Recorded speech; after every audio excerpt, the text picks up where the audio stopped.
3 weeks ago, I walked into my parents' Thanksgiving dinner carrying my late grandmother's pecan pie and realized my chair was gone. 23 relatives sat there like it was normal while my mom declared there was no seat for disappointments. I didn't cry. Instead, I set one envelope on my father's plate and told him he would finally understand why I felt like a stranger. The next part flips everything you think you know. I am Brianna Schneider, 34 years old. 3 weeks ago, on November 28th, I parked my sedan in the driveway of my parents' colonial-style home in Connecticut. The gravel crunched under my tires, a sound that always triggered a conditioned response of anxiety in the pit of my stomach. The house looked like a centerfold from a lifestyle magazine. Wreaths made of dried autumn maple leaves hung on the double oak doors, and the windows glowed with the warm, inviting amber light that suggests a happy family lives inside. I checked my reflection in the rearview mirror. I had spent an hour curling my hair, trying to look like I had my life together, trying to look like a Schneider. On the passenger seat beside me sat the pecan pie. It was not just a store-bought dessert, it was Grandma Evie's recipe, the one she had taught me when I was 7 years old. Standing on a stool in her flour-dusted kitchen, it required double toasting the pecans and a specific ratio of dark corn syrup to brown sugar that nobody else in the family had the patience to get right. I had stayed up until 2 a.m. baking it, ensuring the crust was flaky and the filling had set perfectly. It was my peace offering. It was my ticket in. I took a deep breath, grabbed the pie box, and stepped out into the biting November air. The noise hit me the moment I opened the front door. Laughter, clinking glass, the low hum of expensive jazz playing over the surround sound system.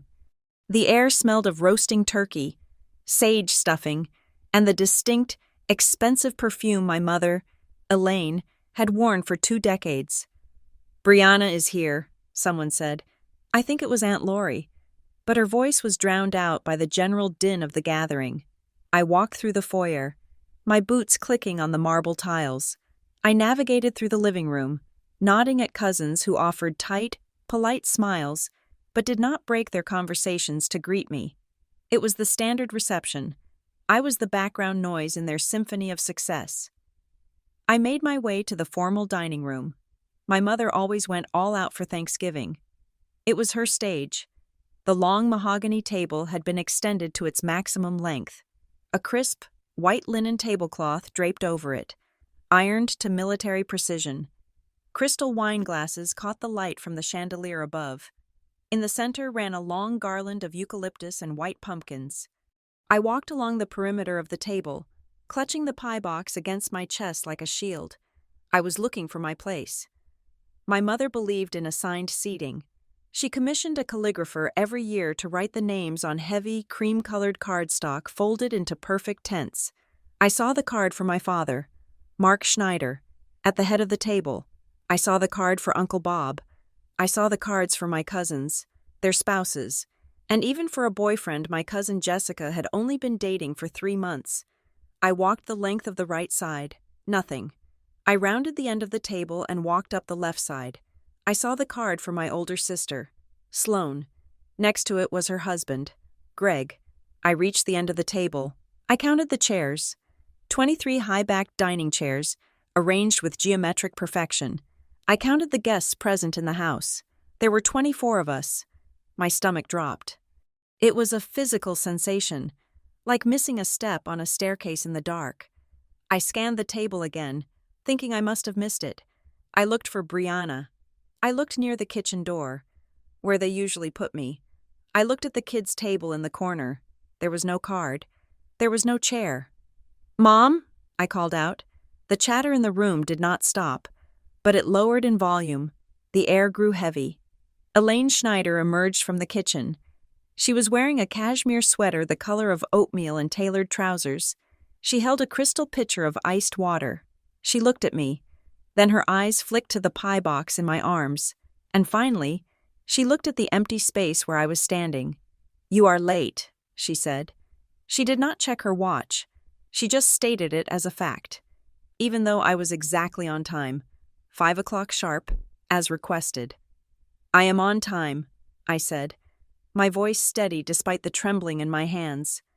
But Mom, there is no seat for me. You set 23 places.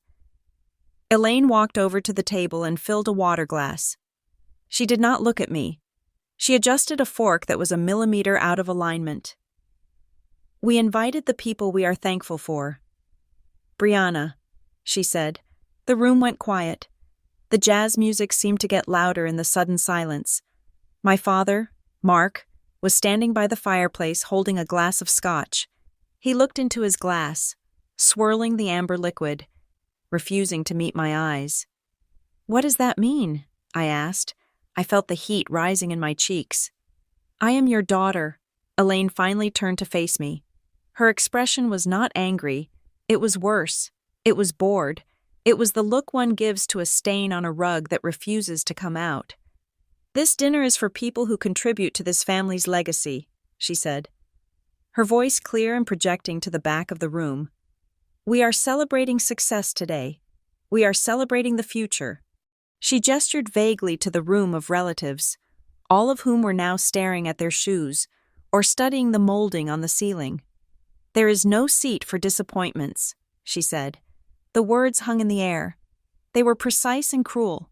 She did not shout them. She delivered them with the casual indifference of someone ordering coffee. I stood there, the pie box feeling like it weighed 100 pounds. I could feel the humiliation radiating off me like heat. My throat constricted. The old Brianna, the one from my 20s, would have cried. She would have begged. She would have asked what she had done wrong and tried to fix it. But then, the front door opened again. Sorry we took so long. The baby was kicking up a storm. Sloane breezed into the room. My sister, the golden child. She was glowing. Her skin perfect. Her blonde hair cascading in loose waves. She wore a fitted dress that accentuated her pregnancy bump. She was the centerpiece of the family, the one who could do no wrong. She stopped when she saw the tension in the room. She looked at Mom, then at me standing there with my pie and no chair. Oh, Brianna, Sloane sighed, shaking her head. She walked over and placed a hand on her stomach, drawing every eye in the room to her unborn child. Please do not make a scene. Not today. I have big news to share later, and I really do not want your drama overshadowing it. She spoke to me as if I were a toddler throwing a tantrum in a supermarket, as if my lack of a seat was a hassle I was inflicting on them. She does not have a seat because Mom didn't set one, I said. Sloane laughed. A light, tinkling sound. Well, grab a stool from the kitchen island or something. Do not make it about you. Look, you made Grandma's pie. That is sweet. Just put it in the back. She dismissed me. She turned her back to me and walked toward Dad, who finally looked up and beamed at her. There she is. There is my girl, Dad said, his voice booming with a warmth he never used with me. I looked at them. I looked at the 23 people who claimed to be my family. They were relieved that Sloane had broken the tension. They were ready to sit down, eat their turkey, and pretend I was invisible. They were ready to let me sit on a stool in the kitchen like hired help. Something inside me snapped, but it was not a violent snap. It was a cold, clean break. The sentence my grandmother had told me years ago echoed in my mind. Your mother is punishing herself, and you are the place she puts it. I looked at the pie in my hands. I walked over to the sideboard and set it down gently. I did not want to ruin Grandma's work. Then, I reached into my purse. I pulled out a thick, cream-colored envelope. It was sealed with red wax. I walked over to the head of the table. My father was still smiling at Sloane, who was recounting some story about the nursery design. I stepped between them. Excuse me, I said. My father blinked, annoyed at the interruption. Brianna, can't you see we are talking? I am not staying for dinner, I said. My voice was calm. It surprised even me. Since there is no seat for me, I will get out of your way. Good, Elaine said from across the table. Problem solved. But before I go, I continued, ignoring her, I held up the envelope. I have a gift for you. Dad, happy Thanksgiving. I placed the envelope directly onto his empty dinner plate. It landed with a soft thud against the fine china. The red wax seal faced up, stark against the white porcelain. "What is this?" Mark asked, looking down at it with a frown. "It is the reason," I said. I looked around the table, making eye contact with Aunt Lori, with Uncle Bob, with Sloane. "It is the answer." I turned back to my father. I leaned in slightly, lowering my voice just enough so that everyone had to lean in to hear me. "Now you will finally understand why you have treated me like a stranger for my entire life," I said. The silence that followed was absolute. It was not the awkward silence of before. This was a vacuum. A cousin halfway down the table dropped a silver spoon, and the clang sounded like a gunshot. Someone sucked in a breath. Sloane's smile faltered, her hand freezing on her stomach. My father stared at the envelope. His hand moved toward it, then stopped, hovering. He looked at me, and for the first time in years, I saw fear in his eyes. He did not know what was inside, but he knew it was dangerous. I turned to my mother. Elaine was standing rigid, her knuckles white as she gripped the back of a chair. She was not bored anymore. Her eyes were narrowed, calculating. "Get out," she hissed. "I am going," I said. I buttoned my coat. "But I have one question for you." "Mother," I paused. I let the moment stretch until it was almost unbearable. "To understand the question, though," I said, addressing the room, "we have to go back 6 months, to the day Grandma Evie died." I turned on my heel and walked toward the door. I did not look back. I could feel their eyes boring into my back. I could feel the chaos I had just left on the table, sitting there in a cream-colored envelope. I walked out into the cold night air, got into my car, and drove away. I left them with the turkey, the jazz, and the truth. Pause. I am telling you this story because I know I am not the only one. If you have ever walked into a room full of people who share your blood but treat you like an infection, if you have ever been the one made to feel small so someone else can feel big, I need you to know you are not crazy. Go to the comments right now. If you have ever been the outsider in your own home, type, "I get it." Because what I am about to tell you next is going to make you realize that sometimes being excluded is the only way to find out who you really are. Here is the second part of the story. The air in the funeral home was thick enough to choke on. It smelled of industrial-strength floor wax and the cloying, sweet scent of white lilies that were already starting to turn brown at the edges. It was late May. The humidity outside was rising, but inside the slumber room, the air conditioning was cranked down to a meat locker chill. I arrived 45 minutes before the service was scheduled to begin. Early is on time. Brianna, on time is late, and late is unacceptable. That was Evelyn Hart's voice in my head. My grandmother, the woman lying in the mahogany casket at the front of the room. She was the only person in my family who had ever looked at me and seen a person rather than a project that had failed. I wanted to be there before the crowds. I wanted a moment to say goodbye to her without the performance of grief that I knew my family would put on. I stepped into the viewing room. It was empty except for the funeral director adjusting a ribbon on a wreath. And my mother, Elaine, was already there. Of course she was. She was not there to mourn, though she was there to manage. She was moving a flower arrangement 3 inches to the left. She was checking the lighting. She was treating her own mother's funeral like a corporate launch party. She turned when she heard my footsteps. Her eyes swept over my black dress. It was simple, respectful, and knee-length. I had bought it specifically for today because I knew she would criticize anything else. "You are here," she said. "No hello, no hug." Her mother was dead, and she looked at me like I was a caterer who had arrived through the front door instead of the service entrance.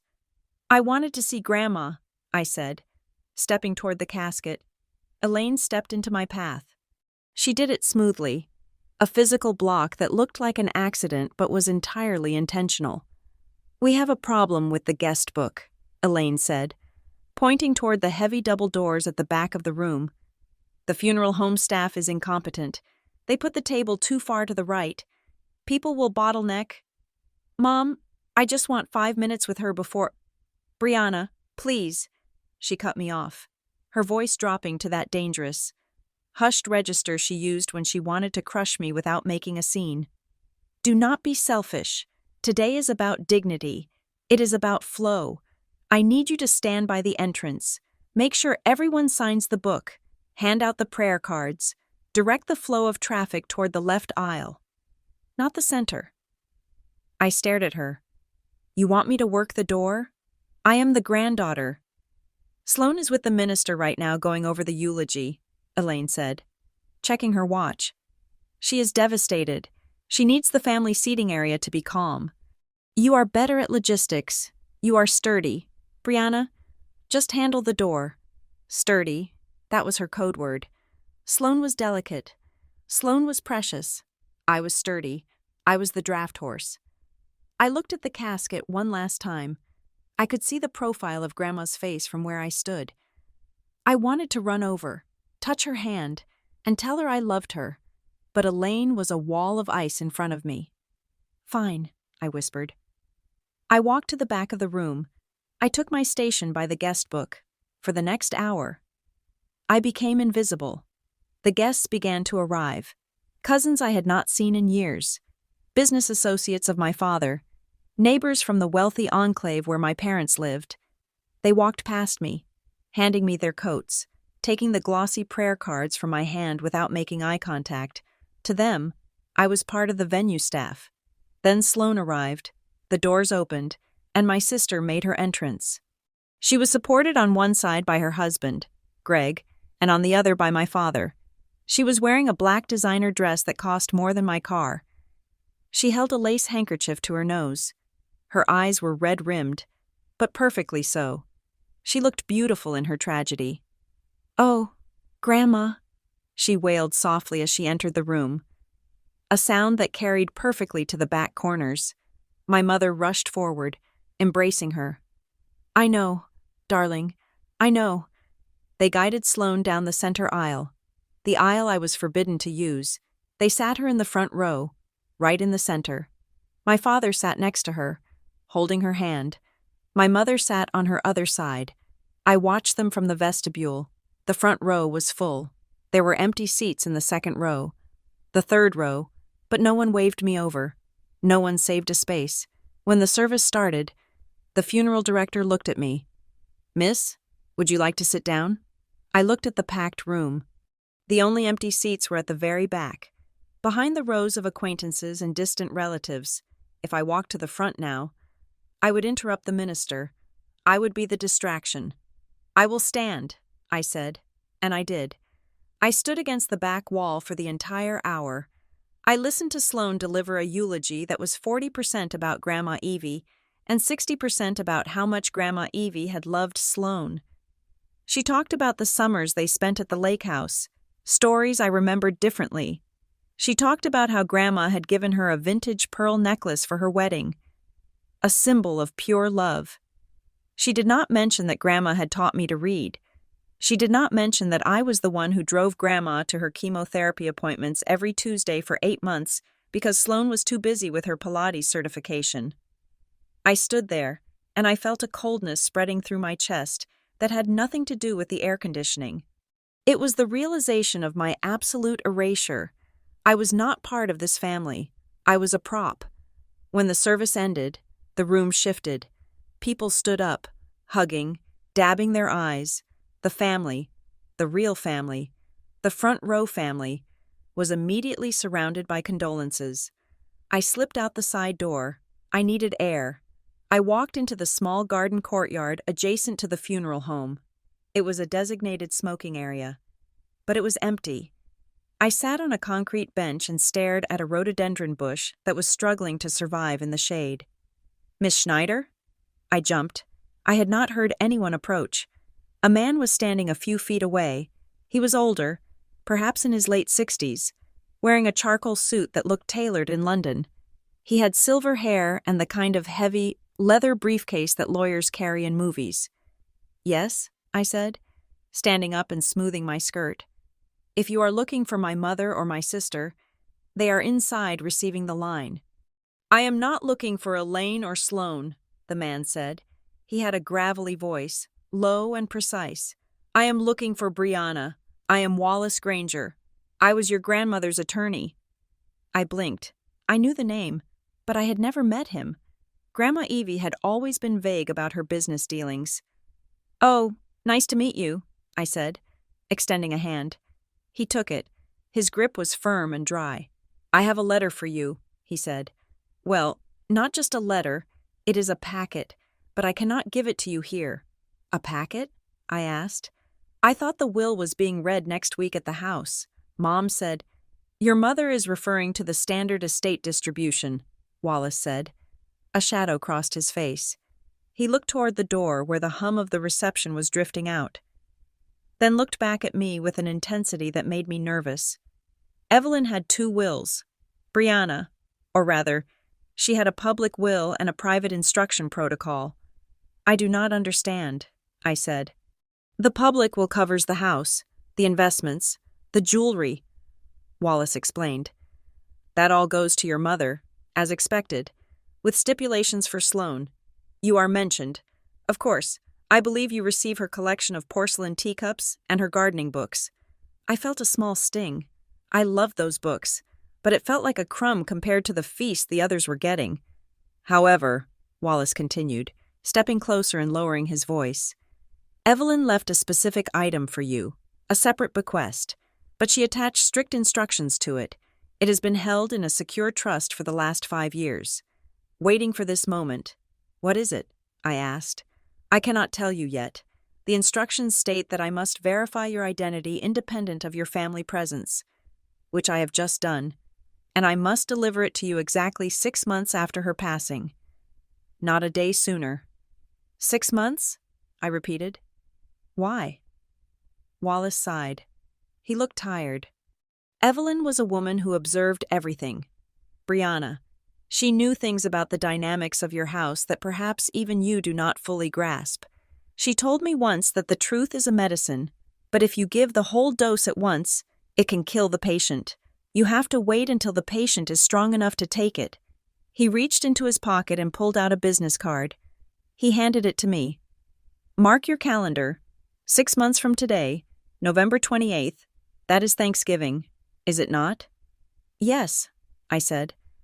Call my office the week before. We will arrange the handover. Until then, do not mention this to your mother, do not mention it to your father, and certainly do not mention it to your sister. Why? I asked again. My heart was hammering against my ribs. Wallace looked at me with a mixture of pity and respect. Because if they know you have it, they will try to take it from you. And this is the one thing Evelyn wanted to ensure they could never touch. He tipped his head slightly, turned, and walked back into the funeral home, disappearing into the crowd of mourners. I stood alone in the garden. The wind picked up, rustling the leaves of the rhododendron. I thought about the teacups. I thought about the front row where I was not allowed to sit. And then, a memory hit me. It rose up from the deep recesses of my childhood, sharp and clear. I was 12 years old. I was sitting on the floor of Grandma Evie's sunroom. I had been crying because Mom had canceled my birthday party to take Sloane to a modeling audition. Grandma was brushing my hair, her strokes rhythmic and soothing. I had asked her, "Why does Mommy hate me?" I remembered Grandma stopping the brush. She had turned me around to face her. Her hands, warm and wrinkled, had cupped my face. She looked sad, so incredibly sad. "She does not hate you, Brianna," Grandma had said, "but hatred is easier to understand than the truth." "What is the truth?" I had asked. Grandma had looked out the window at the garden, at the weeds trying to encroach on her prize roses. "Your mother is punishing herself," Grandma had whispered, as if speaking to the ghosts in the room. "She is carrying a guilt so heavy it has broken her back. And you, my sweet girl, you are the place where she puts it. You are the vessel for everything she cannot stand about her own life." I had not understood it then. I thought it meant I was bad, that I was the punishment. But standing there in the funeral home garden, 22 years later, The words came back with a terrifying new weight. You are the place where she puts it. I was not the daughter. I was the dumping ground. I looked at the business card in my hand. Wallace Granger, attorney at law. For the first time in my life, I felt a spark of something that was not sadness and was not longing. It was cold. It was hard. It was the feeling of a spine straightening. I put the card in my bra, the only safe place I could think of. Then I smoothed my dress, put a neutral expression on my face, and walked back inside to finish my shift at the door. I would wait. I would wait 6 months. I would wait for the medicine Grandma Evie had left me, even if it tasted like poison. Because for the first time, I realized that the reason they kept me in the back row was not because I wasn't good enough. It was because they were afraid of what I might see if I stood in the front. To understand why a simple envelope on a dinner plate felt like a grenade, you have to understand the architecture of my erasure. It did not happen all at once. It was not a singular explosion that leveled my standing in the Schneider family. It was a slow, methodical dismantling, brick by brick, until there was no structure left where I could safely reside. I often think back to the year I turned 20. I was a sophomore at the State University, 2 hours away from home. I was not a genius like Sloan was purported to be, but I was solid. I was on the dean's list. I was studying supply chain management because I liked the logic of it. The way you could trace a chaotic line of materials and smooth it out into a straight, efficient path. I had a boyfriend named Davis who made me laugh. And for the first time in my life, I felt like I was building a world where my last name did not dictate my worth. Then came the phone call. It was a Tuesday evening in October. The leaves were just turning that brilliant, burning orange. My father called. He never called. He was a man who delegated communication to his secretary or to my mother. When I saw his name on my screen, I knew the world had tilted. Your mother is sick, he said. He did not say hello. It is aggressive. We need to have a family meeting. Tonight. I drove home doing 80 miles per hour on the interstate, my heart hammering a frantic rhythm against my ribs. When I arrived, the house was silent. Sloan was there, sitting on the sofa, looking pale and terrified. She was a senior at an elite private college in Boston, poised to graduate with honors and step into a marketing job that had been arranged for her before she even drafted a resume. My father stood by the fireplace. He looked older, smaller. He told us the diagnosis. It was breast cancer, stage 3. The treatment plan was going to be brutal. Surgery, chemotherapy, radiation. It would take a year, maybe longer. We have to tighten the ranks, my father said, his voice regaining some of its boardroom authority. Your mother cannot manage the house. She cannot manage her social obligations. She will need full-time care during the chemo weeks. I can come home on weekends, Sloan said, her voice trembling. I can drop my sorority commitments. My father held up a hand. No, Sloan, you are in your final year. You have the internship lined up. You are on a trajectory that we have invested in for 2 decades. You cannot blink right now. The world does not wait for family tragedies. Then, he turned to me. I knew what was coming before he said it. I felt the weight of it settling on my shoulders, familiar and heavy, like a winter coat I had worn since childhood. Brianna, he said, you are at the state school. Your credits are transferable. You can pause. We need someone here. I have to keep the firm running to pay for the treatments. Sloan has to finish her degree to secure her future. You are the only variable we can move. I looked at him. I looked at Sloan, who was biting her lip but not arguing. She looked relieved. She was being given permission to be selfish, framed as a necessity. You want me to drop out? I asked. Not drop out, my father corrected, though his eyes were already moving past me to the logistics of the insurance papers on his desk. Take a leave of absence. Just until your mother is back on her feet, it is the logical choice. Brianna, it is what a good daughter would do. A good daughter, that was the hook. That was the bait. All my life, I had been the other daughter, the quiet one, the sturdy one, the one who didn't win trophies but didn't cause problems. This was my chance to be the hero. This was my chance to finally earn the seat at the table. Okay, I said. I will do it. I packed up my dorm room the next day. I broke up with Davis because I knew I would not have time for him, and I did not want him to see me become a nursemaid. I drove home, unpacked my boxes in my childhood bedroom, and effectively paused my life. The next 18 months were a blur of sterile hospital waiting rooms and the smell of antiseptic. I became the manager of my mother's illness. I learned how to flush a port.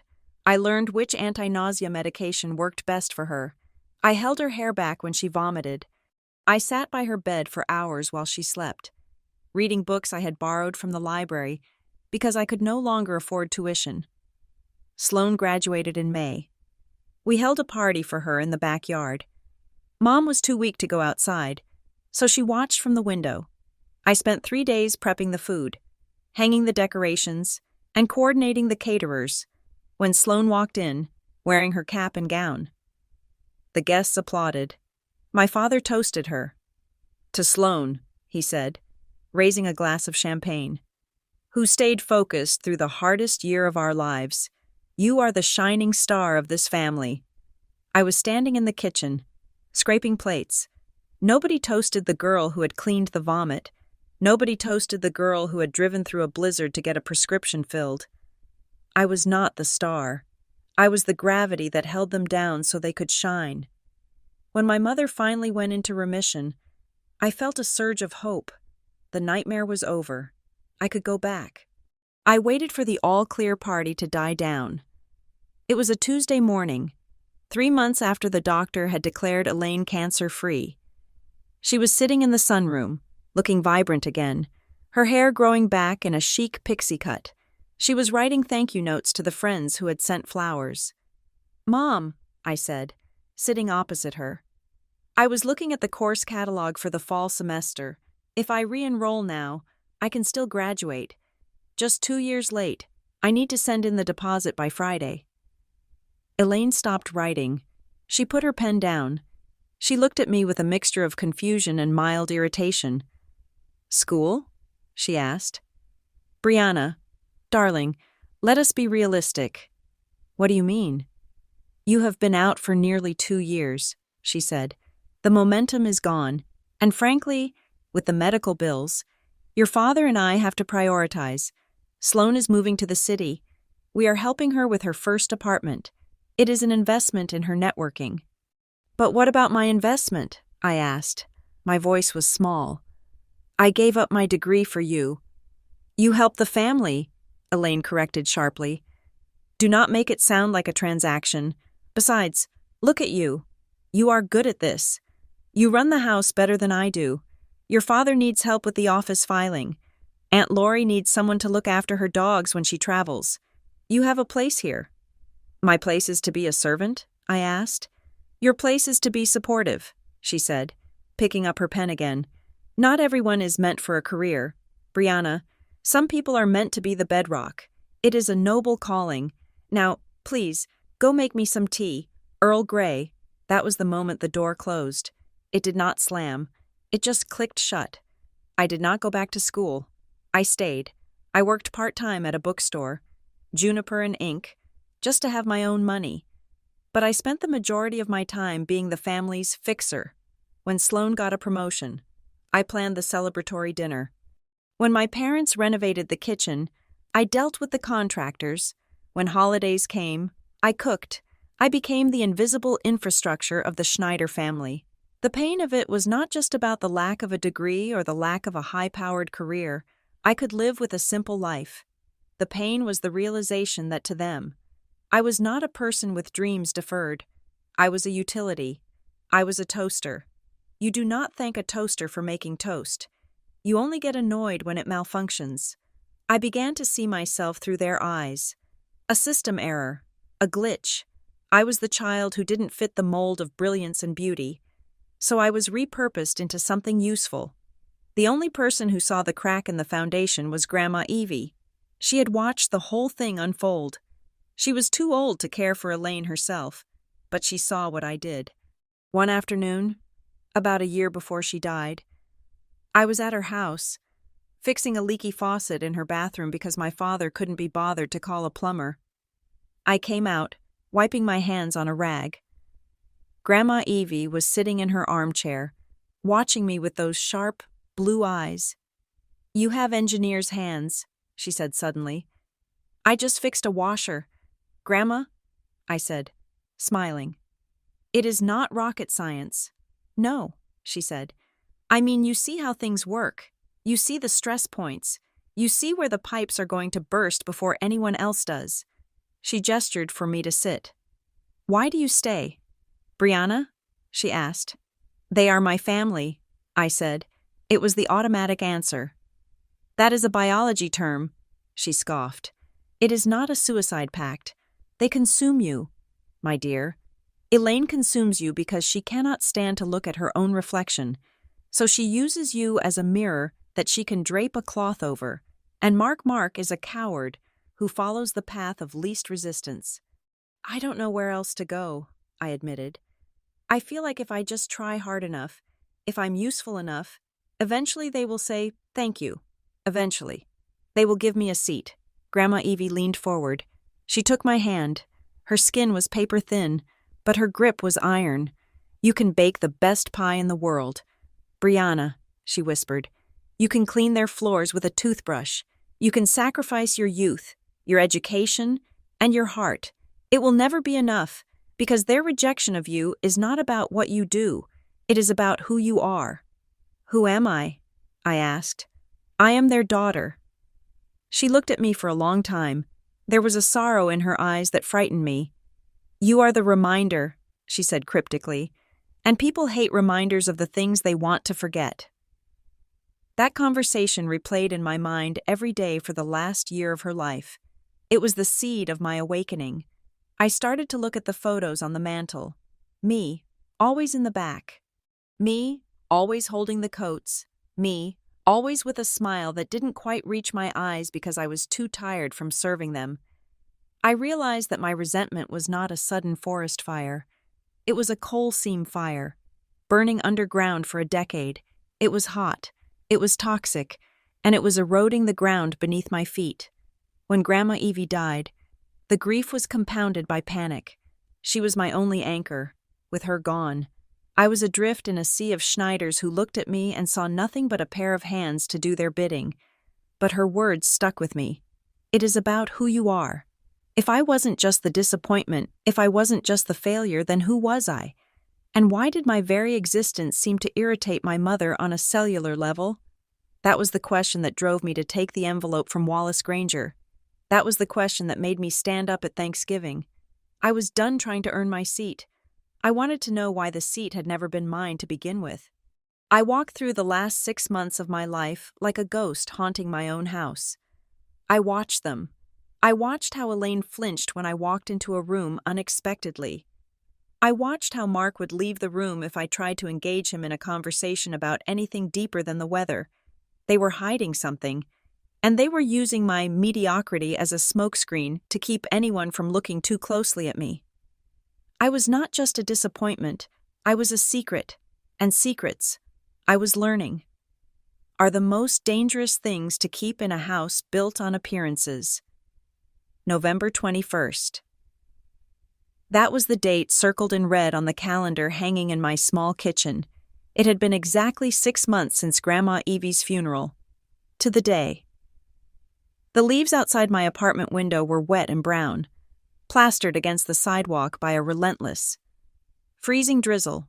The air felt heavy, like the sky was pressing down on the earth, waiting for something to break. I took a half day off from the bookstore. I did not tell anyone why. I just said I had an appointment. I drove to Wallace Granger's office in downtown Hartford. The building was old brick, dignified and quiet.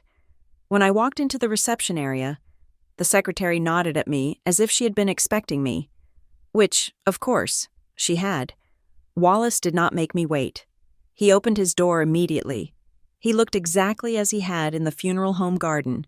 Gray suit, serious eyes, an air of knowing more than he was saying.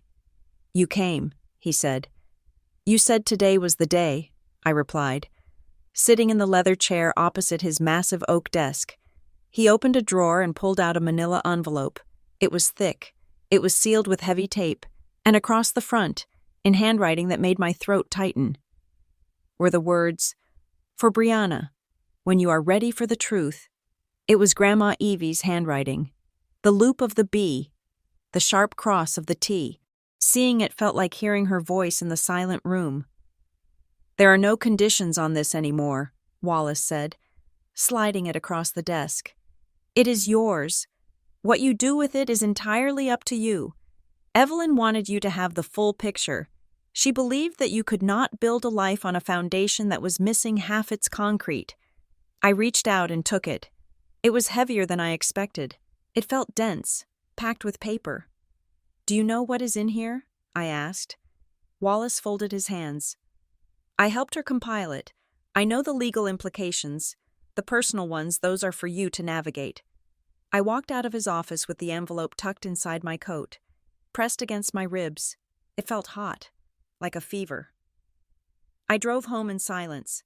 I threw the envelope on my kitchen table and stared at it for 3 hours. I was terrified. For 34 years, I had lived a life that made no sense.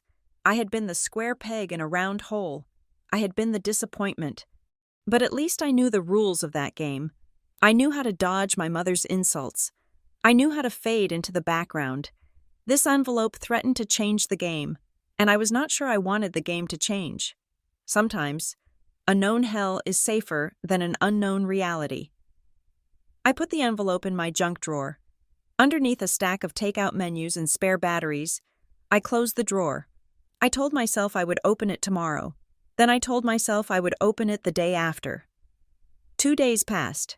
The envelope sat there, radiating energy like a dormant bomb. Then, my phone rang. The caller ID displayed Mom. I took a deep breath and answered. "Hello, Mom." "Brianna." Elaine's voice was crisp, devoid of any warmth. "I need to go over the schedule for Thursday." Thursday was Thanksgiving. "Okay," I said. "I am bringing the pecan pie, like I said." "Yes, fine, but I need you here early. Sloane is exhausted. The pregnancy is taking a toll on her energy levels, and she simply cannot be expected to help with the final setup. I need you here by 4 o'clock.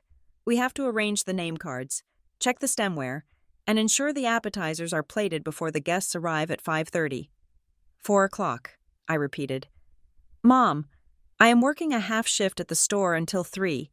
It takes me 40 minutes to get to your house." "Then leave work early," she snapped. "This is a family event. Brianna, honestly, your priorities are always so skewed. Sloane is carrying the first grandchild. The least you can do is ensure she has a stress-free evening." "I will be there," I said, my grip tightening on the phone. "And dress appropriately," she added. "Last year, you wore that gray thing that looked like a sack. Wear something that fits. We are having the Parker Smiths and the Davises. I do not want you looking like you just rolled out of bed." She hung up without saying goodbye. I stared at the phone. The familiar feeling of being small, of being a utility, washed over me. Come early. Do the work. Make Sloane shine. Don't embarrass us. It was the same script we had been reading from since I was 10 years old. I opened Instagram. The algorithm, knowing my connections, immediately served me a post from Sloane. It was a photo of her and Greg, standing in a pumpkin patch, looking impossibly glamorous. The caption read, "So excited for Thanksgiving this year. The whole family is coming together for a celebration of love and legacy, and we have a huge announcement to make. Can't wait to share our blessing with everyone. Blessed family. First Thanksgiving surprise." The comments were a flood of hearts and "OMG, can't wait," and "Is it a boy?" I looked at the hashtag, Family First. The irony tasted like copper in my mouth. Sloane's family first meant Sloane first. It meant everyone else was a supporting character in her biopic. I looked at the junk drawer. Suddenly, the fear was gone. It was replaced by a cold, hard curiosity. What legacy was she talking about? What family? I walked over to the drawer. I pulled out the envelope. It was 11 o'clock at night. The apartment was quiet. I went to the kitchen table and grabbed a pair of scissors. My hands were steady. I sliced the top of the envelope open. I tipped the contents out. There were 3 things: a handwritten letter on Grandma Evie's personal stationery, a thick stapled document with a medical logo, and a photocopy of an old document that looked like a birth certificate, but parts of it were blacked out with heavy marker. I picked up the letter first. My dearest Brianna, if you are reading this, I am gone, and you are likely standing at a crossroads. I am sorry I could not tell you this while I was alive. I was a coward, too. I watched your mother build a wall of lies to protect her image, and I let her do it because I thought it would keep the peace. I was wrong. Peace built on lies is just a silent war. You have spent your whole life wondering why you don't fit. You have wondered why Mark looks at you with distance, why Elaine looks at you with resentment. You thought it was because you weren't smart enough or pretty enough. My darling, it was never that. It was never you. It is because you are the living proof of the one time Elaine lost control. And Mark. Mark is a man who cannot love something that reminds him of his wife's betrayal. Read the report. Forgive me for not being stronger, but now, you can be... Love, Grandma. My heart was pounding so hard I could hear it in my ears. Betrayal? I picked up the stapled document. It was a DNA paternity test report from a lab in Massachusetts. The date on it was from 6 years ago. Grandma had done this years ago. I scanned the columns. Sample A, Mark Steven Schneider. Sample B, Brianna Marie Schneider. My eyes jumped to the bottom of the page. To the conclusion section. Probability of paternity, 0.0%. The alleged father is excluded as the biological father of the tested child. The room spun. I had to grip the edge of the table to keep from falling out of my chair. Mark was not my father. Mark, the man whose approval I had chased for 3 decades. The man I had studied supply chain management for. The man who had looked at me with cold indifference my entire life. He wasn't my father. And he knew. The test was 6 years old. But the look in his eyes that went back decades. He might not have had the paper proof back then. But he knew. He had always known I wasn't his. I looked at the 3rd document. It was a copy of my original birth certificate application. The long-form one. But the section for father had been heavily redacted. A black marker line obliterated the name. However, in the margin, in Grandma's handwriting, there was a note. She keeps the original in her safe. She thinks nobody knows. But I saw the letters before she burned them. He was a local man. That is all she would ever say. I sat back. The silence in the apartment was deafening. It all clicked. Every single painful moment of my life suddenly snapped into focus. The reason Mom hated me wasn't because I was a failure.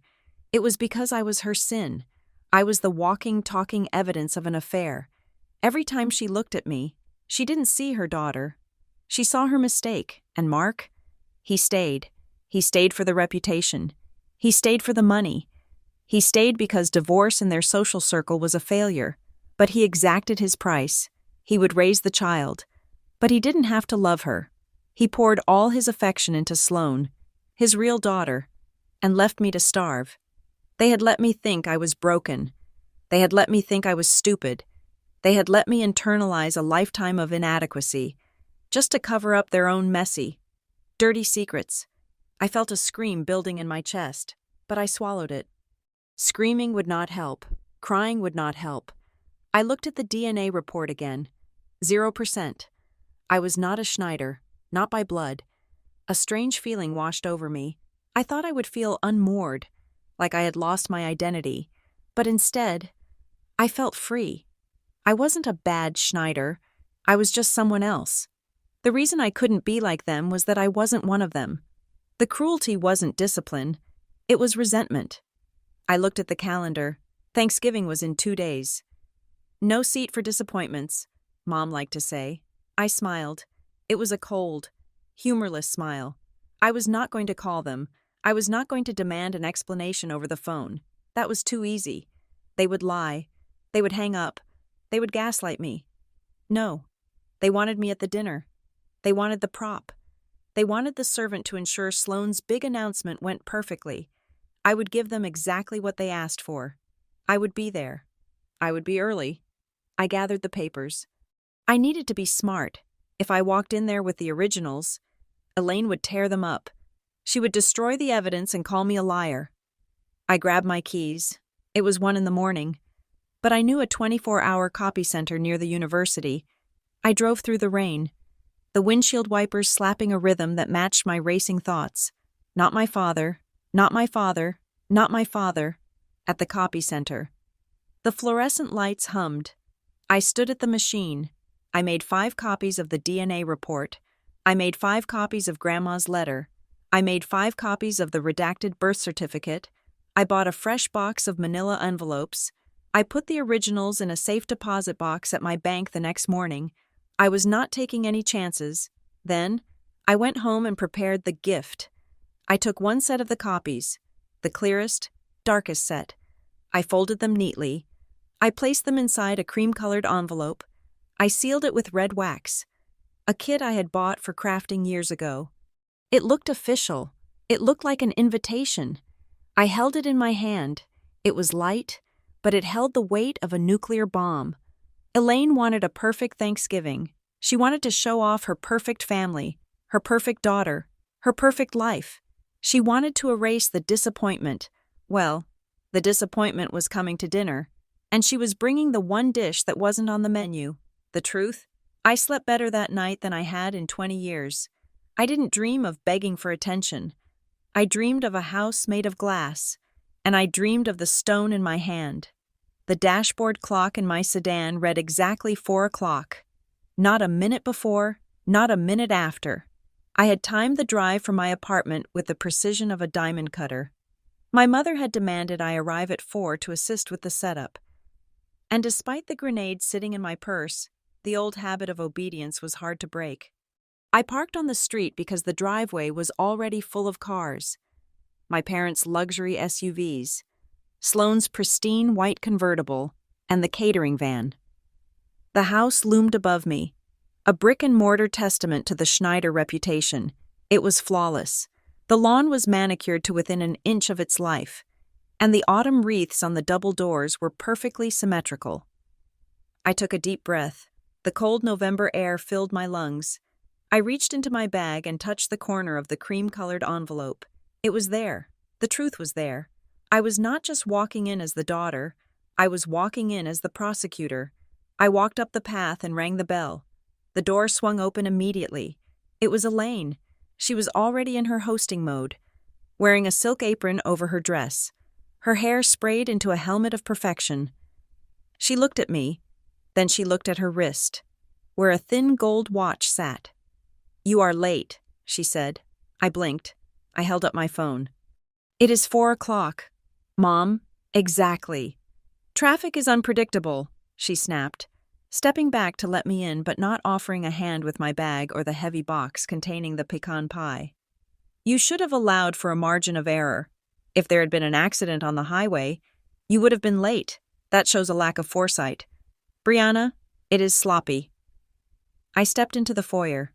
The heat of the house hit me, carrying the scent of rosemary and expensive candles. "But there was no accident. I am here. I am on time." "Stop arguing," she said, waving a hand dismissively. "It wastes energy. Put that pie in the back of the pantry. It is not on the official menu, so do not clutter the main counters. I have the caterers plating the appetizers." She turned and marched toward the kitchen, her heels clicking on the hardwood. I watched her go. In the past, her criticism would have made my shoulders slump. I would have apologized. I would have scurried. Today, I just felt a cold, detached fascination. She needed me to be wrong. It was oxygen to her. If I was right, her worldview destabilized. I walked to the dining room to drop off my coat. The room was breathtaking. I had to give her that. The table stretched the full length of the room, covered in a damask cloth that shimmered under the chandelier. There were crystal goblets, polished silver, and a centerpiece running the length of the table made of white roses and eucalyptus. I walked along the chairs. I began to count. 1, 2, 3. I counted 23 chairs. I paused. I knew the guest list. I had seen the group chat emails. There were 24 of us. My parents, Sloan and Greg, me, Aunt Lori, Uncle Bob, the cousins, the in-laws, 24 people. I walked around the table again, looking at the name cards. They were beautiful, hand-calligraphed in gold ink on thick cream stock. Mark Schneider, Elaine Schneider, Sloan Schneider, Greg Miller. I circled the table. I saw names for second cousins I hadn't seen in a decade. I saw a name for my cousin's new boyfriend, a man nobody really knew yet. I looked for Brianna Schneider. It was not there. There was a gap, though, between Sloan and Mom. There was a tight space where a chair could have technically fit. But instead, there was a small, decorative pedestal with a floral arrangement on it. I felt a physical blow to my stomach. It wasn't just that they had forgotten me. It was that they had engineered the space to exclude me. "Oh, you noticed." I turned. Sloan was standing in the archway. She looked radiant. I suppose, if you like that sort of thing. She was wearing a velvet dress that hugged her pregnancy bump, her hand resting protectively over it. She smiled, but it didn't reach her eyes. "Where is my seat, Sloan?" I asked. My voice was level. Sloan walked over to the table. She picked up a card that was resting on the plate next to hers, the spot where I usually sat. "Look," she said, holding it up. The card didn't have a name. It had a drawing of a stork and the words, "Future Baby Miller." "We wanted to save a spot for the spirit of the baby," Sloan cooed, placing the card back down like it was a sacred relic. "It is symbolic. Mom thought it would be such a sweet gesture to acknowledge the next generation. We couldn't crowd the table, obviously. It gets so hot when everyone is jammed in." "So you replaced me with a symbol," I said. "Do not be dramatic," Sloan sighed, rolling her eyes. "It is just a dinner arrangement. Mom figured you wouldn't mind. You are always up and down helping anyway. It just made sense logistically." "Logistically," I repeated. Elaine bustled into the room then, carrying a stack of napkins. She saw me standing by the baby seat and frowned. "Brianna, why are you standing there? The caterers need help in the kitchen." "Mom," I said, pointing at the table. "There are 23 chairs. I am the 24th person." Elaine didn't even break stride. She began placing napkins with military precision. "Yes, well, the table leaves only extend so far. We did the math. It was either squeeze everyone in like sardines and ruin the aesthetic, or make a tactical adjustment." "A tactical adjustment," I said. "And I am the adjustment." "You are the most flexible," Elaine said, as if she were paying me a compliment. "You are sturdy. You don't mind. We set up a tray for you in the kitchen. It is actually better. Really, you can eat in peace without having to make small talk with your father's business partners, and you can help manage the coffee service when it is time for dessert." She said it with such casual cruelty. Eat in the kitchen, manage the service. She was not inviting her daughter to Thanksgiving. She was assigning a shift to a servant. "I mind," I said. Elaine stopped. She looked at me, her eyes narrowing. "Excuse me?" "I said I mind," I said, stepping closer to her. "I am your daughter. I drove an hour to be here. I made Grandma's pie, and you want me to eat in the kitchen while you save a seat for a fetus that isn't even born yet?" "It is an unborn child," Sloan hissed from the other side of the table. "Show some respect." "Not now, Brianna," Elaine said, her voice turning to ice. "I do not have time for your sensitivity. The Parker Smiths will be here in 20 minutes. Go to the kitchen and check the ice buckets. We will discuss your attitude later." She turned her back on me. She physically turned her back and started adjusting a fork. I stood there, staring at the back of her perfectly coiffed head. I touched the bag at my side. The envelope felt hot against my hip. "Not now," she had said. "Soon." I thought. I turned and walked out of the dining room. But I didn't go to the kitchen. I went to the den. My father, Mark, was there. He was standing by the liquor cabinet, pouring a scotch. He looked up when I entered. He looked tired. The lines around his eyes were deeper than I remembered. "Hello, Dad," I said. "Brianna?" He nodded. He didn't smile. He took a sip of his drink. "You made it." "Barely," I said. "Apparently I was late, and apparently I am eating in the kitchen." Mark winced. He looked down at his glass, swirling the amber liquid. "Your mother, she has a vision for these things. You know how she is. It is best not to rock the boat." "I am 34 years old. Dad," I said. "I am not a child. Why do you let her treat me like this?" He didn't answer. He walked over to the window and looked out at the darkening driveway. "I need to talk to you," I said. "About something important. About me and you." Mark stiffened. I saw his shoulders tense up under his expensive suit jacket. He didn't turn around. "This is not the time, Brianna," he said. His voice was tight. "It is never the time," I said. "You have avoided me my whole life. You look at me like I am a debt you are tired of paying. Why? What did I ever do to you?" He turned around then. His face was a mask of conflict. For a second, I thought he might break. I thought he might say, "I know you know," but he didn't. He retreated into the safety of a cliché. "You are," he started, searching for the words. He looked at me, really looked at me, and his expression was unreadable. It wasn't hate, but it wasn't love. It was resignation. "You are your mother's daughter, Brianna. That is all. You are your mother's daughter." It was a deflection, but it was also the most honest thing he had ever said. He was saying, "You belong to her. You are her mess. You are not mine." "Is that all I am?" I asked. "We should go join the guests," he said, downing the rest of his scotch. He brushed past me, avoiding physical contact, and walked out of the room. I stood alone in the den. My heart was pounding a frantic rhythm. They were sealing all the exits. Elaine was dismissing me. Mark was evading me. They thought they could manage me. They thought if they ignored me hard enough, I would just fade away. I walked back toward the foyer. The doorbell rang. I opened it. It was Aunt Lori. Lori Hartman was my mother's younger sister. But they were polar opposites. Where Elaine was steel and ice, Lori was warm earth. She was wearing a colorful scarf and carrying a bottle of wine. When she saw me, her face lit up. Then, she saw my face. She dropped her bag on the floor and pulled me into a hug. It wasn't a polite, air kiss greeting. It was a real hug. She squeezed me tight, and for the first time all day, I felt like I existed. "I know," she whispered into my ear. I pulled back. "You know what?" She looked at me. Her eyes were kind, but they were also sad.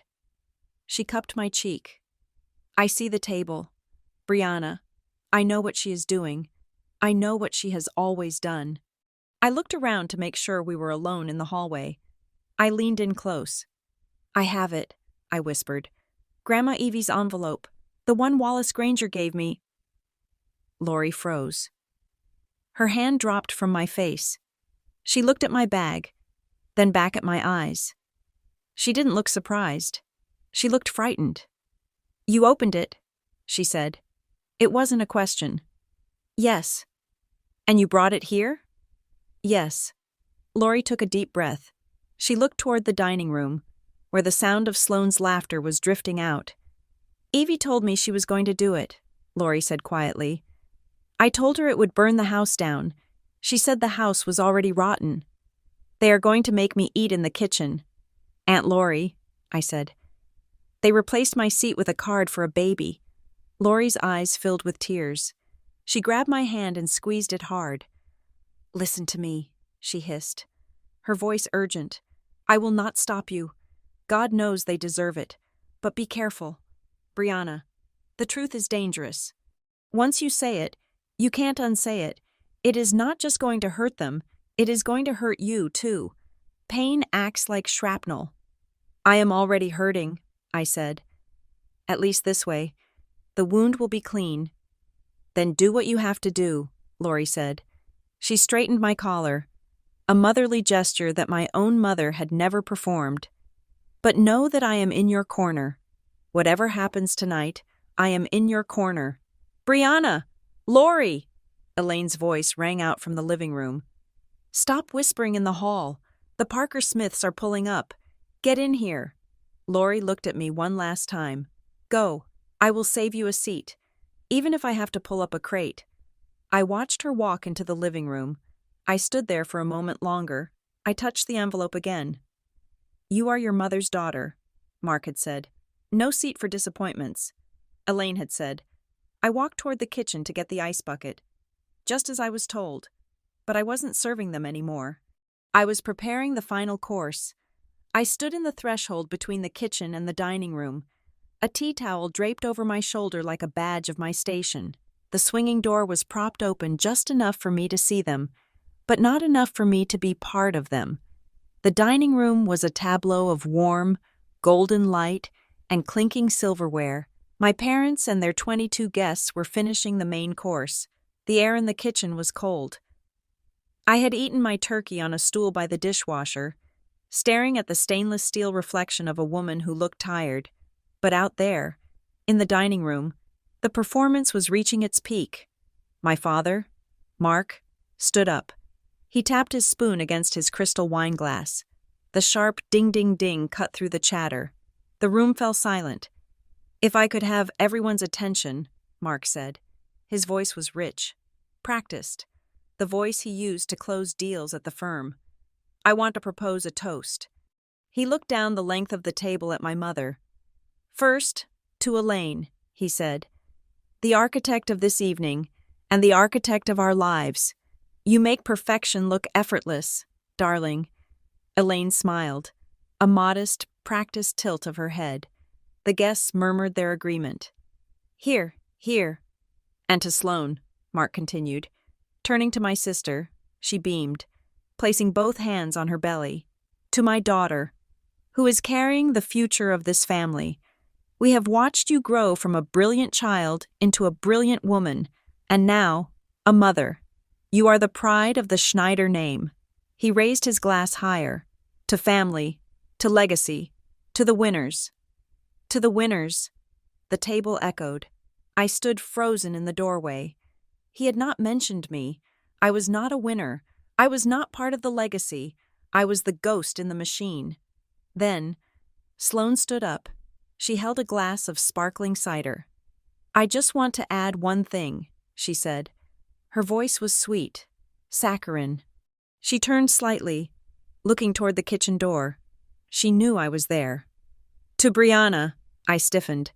To our Brianna, Sloane said, addressing the table, for always being the dependable one, you know, while I have been so busy with the baby prep and the promotion. It is such a comfort to know that Brianna is always there to handle the little things, the background details. We would be lost without our helper. The guests nodded benevolently. So true, I heard Mrs. Parker Smith say. Every family needs a worker bee. She is very service-oriented, my Uncle Bob agreed. Slicing his turkey, I gripped the doorframe until my knuckles turned white. It was a masterclass in condescension. Sloane had just publicly defined me. She had framed me not as a sister, not as an equal, but as a utility, the helper, the worker bee. She had praised me for my subservience, ensuring that everyone at that table saw me exactly where she wanted me, beneath her. I stepped back into the shadows of the kitchen as the conversation resumed. I began stacking the dirty plates that the hired servers brought in. As the noise level rose again, individual voices drifted into the kitchen. The acoustics of the house were treacherous. The dining room acted as an amphitheater, and the kitchen was the listening post.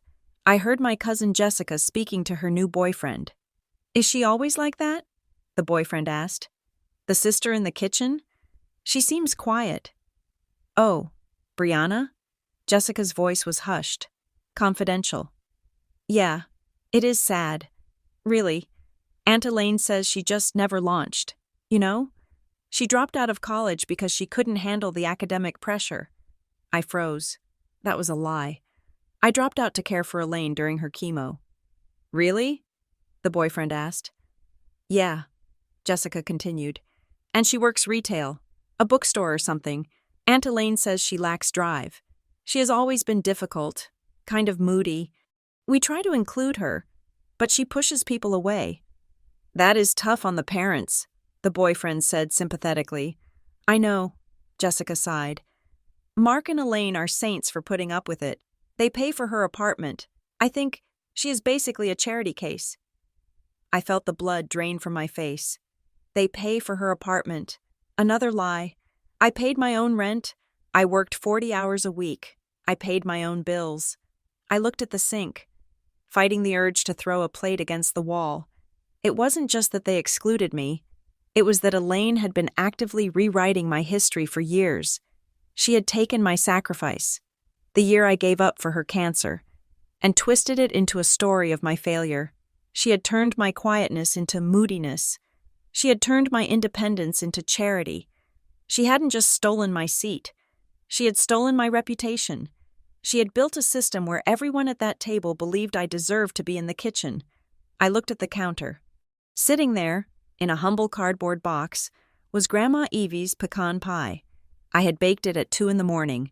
It was imperfectly shaped. The crust was a little dark on the edges, just the way Grandma liked it. It didn't look like the glossy factory-made tarts the caterers were currently plating on silver trays. Elaine had ordered a pumpkin mousse with gold leaf. It was sterile and expensive. I opened the box. The smell hit me instantly. Roasted pecans, dark corn syrup, vanilla. It smelled like the Sunday afternoons in Grandma's kitchen. It smelled like the only love I had ever known in this family. I took the pie out. I placed it on a plain white platter. Miss, one of the caterers said, looking nervous. Mrs. Schneider gave us the dessert menu. That is not on it. I know, I said. I am updating the menu.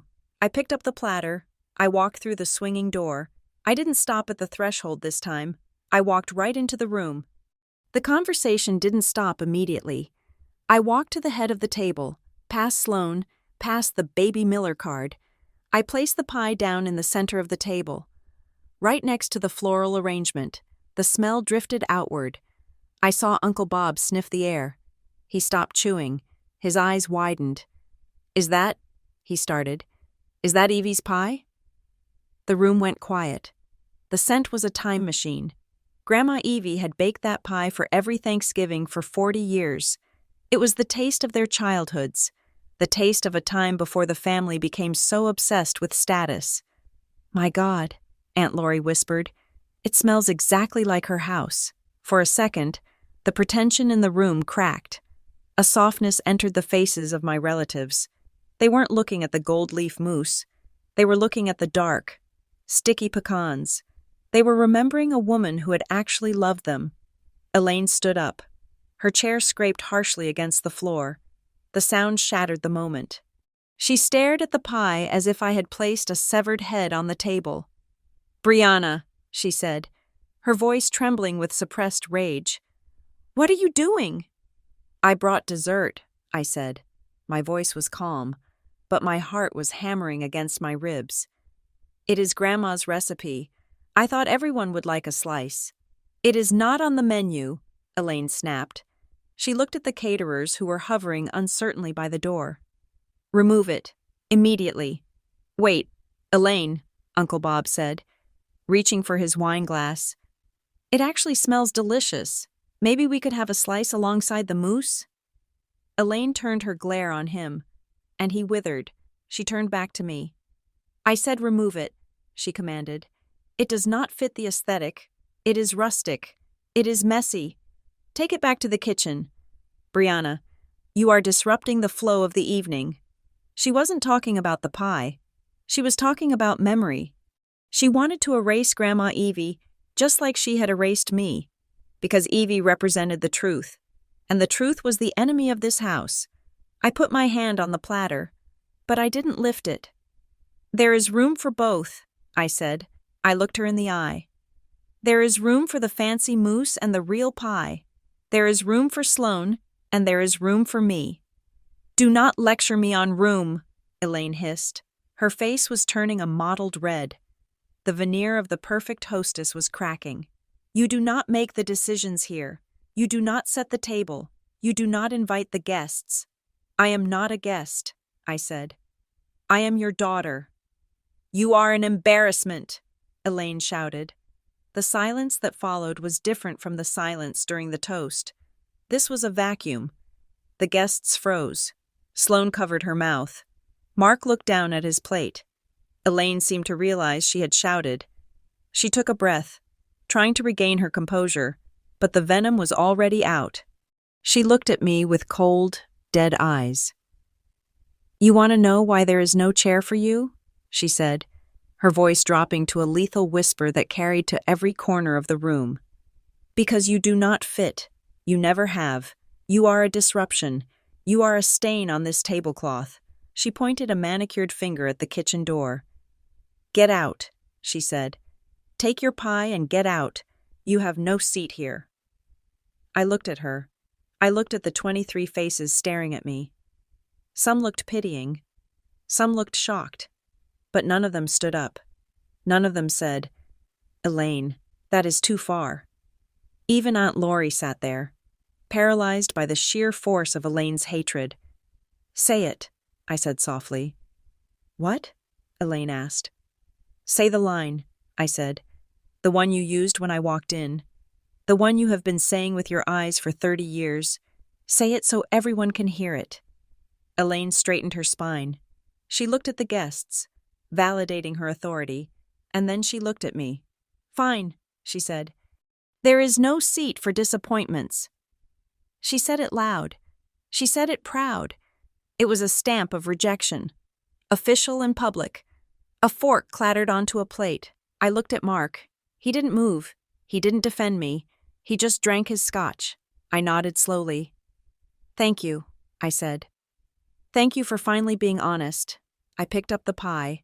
I held it close to my chest, like a shield. I will take this, I said. Because you are right. This pie was made with love, and there is no room for love at this table. I turned and walked to the sideboard. I set the pie down gently. Then, I reached into the oversized pocket of my apron. I pulled out the cream-colored envelope.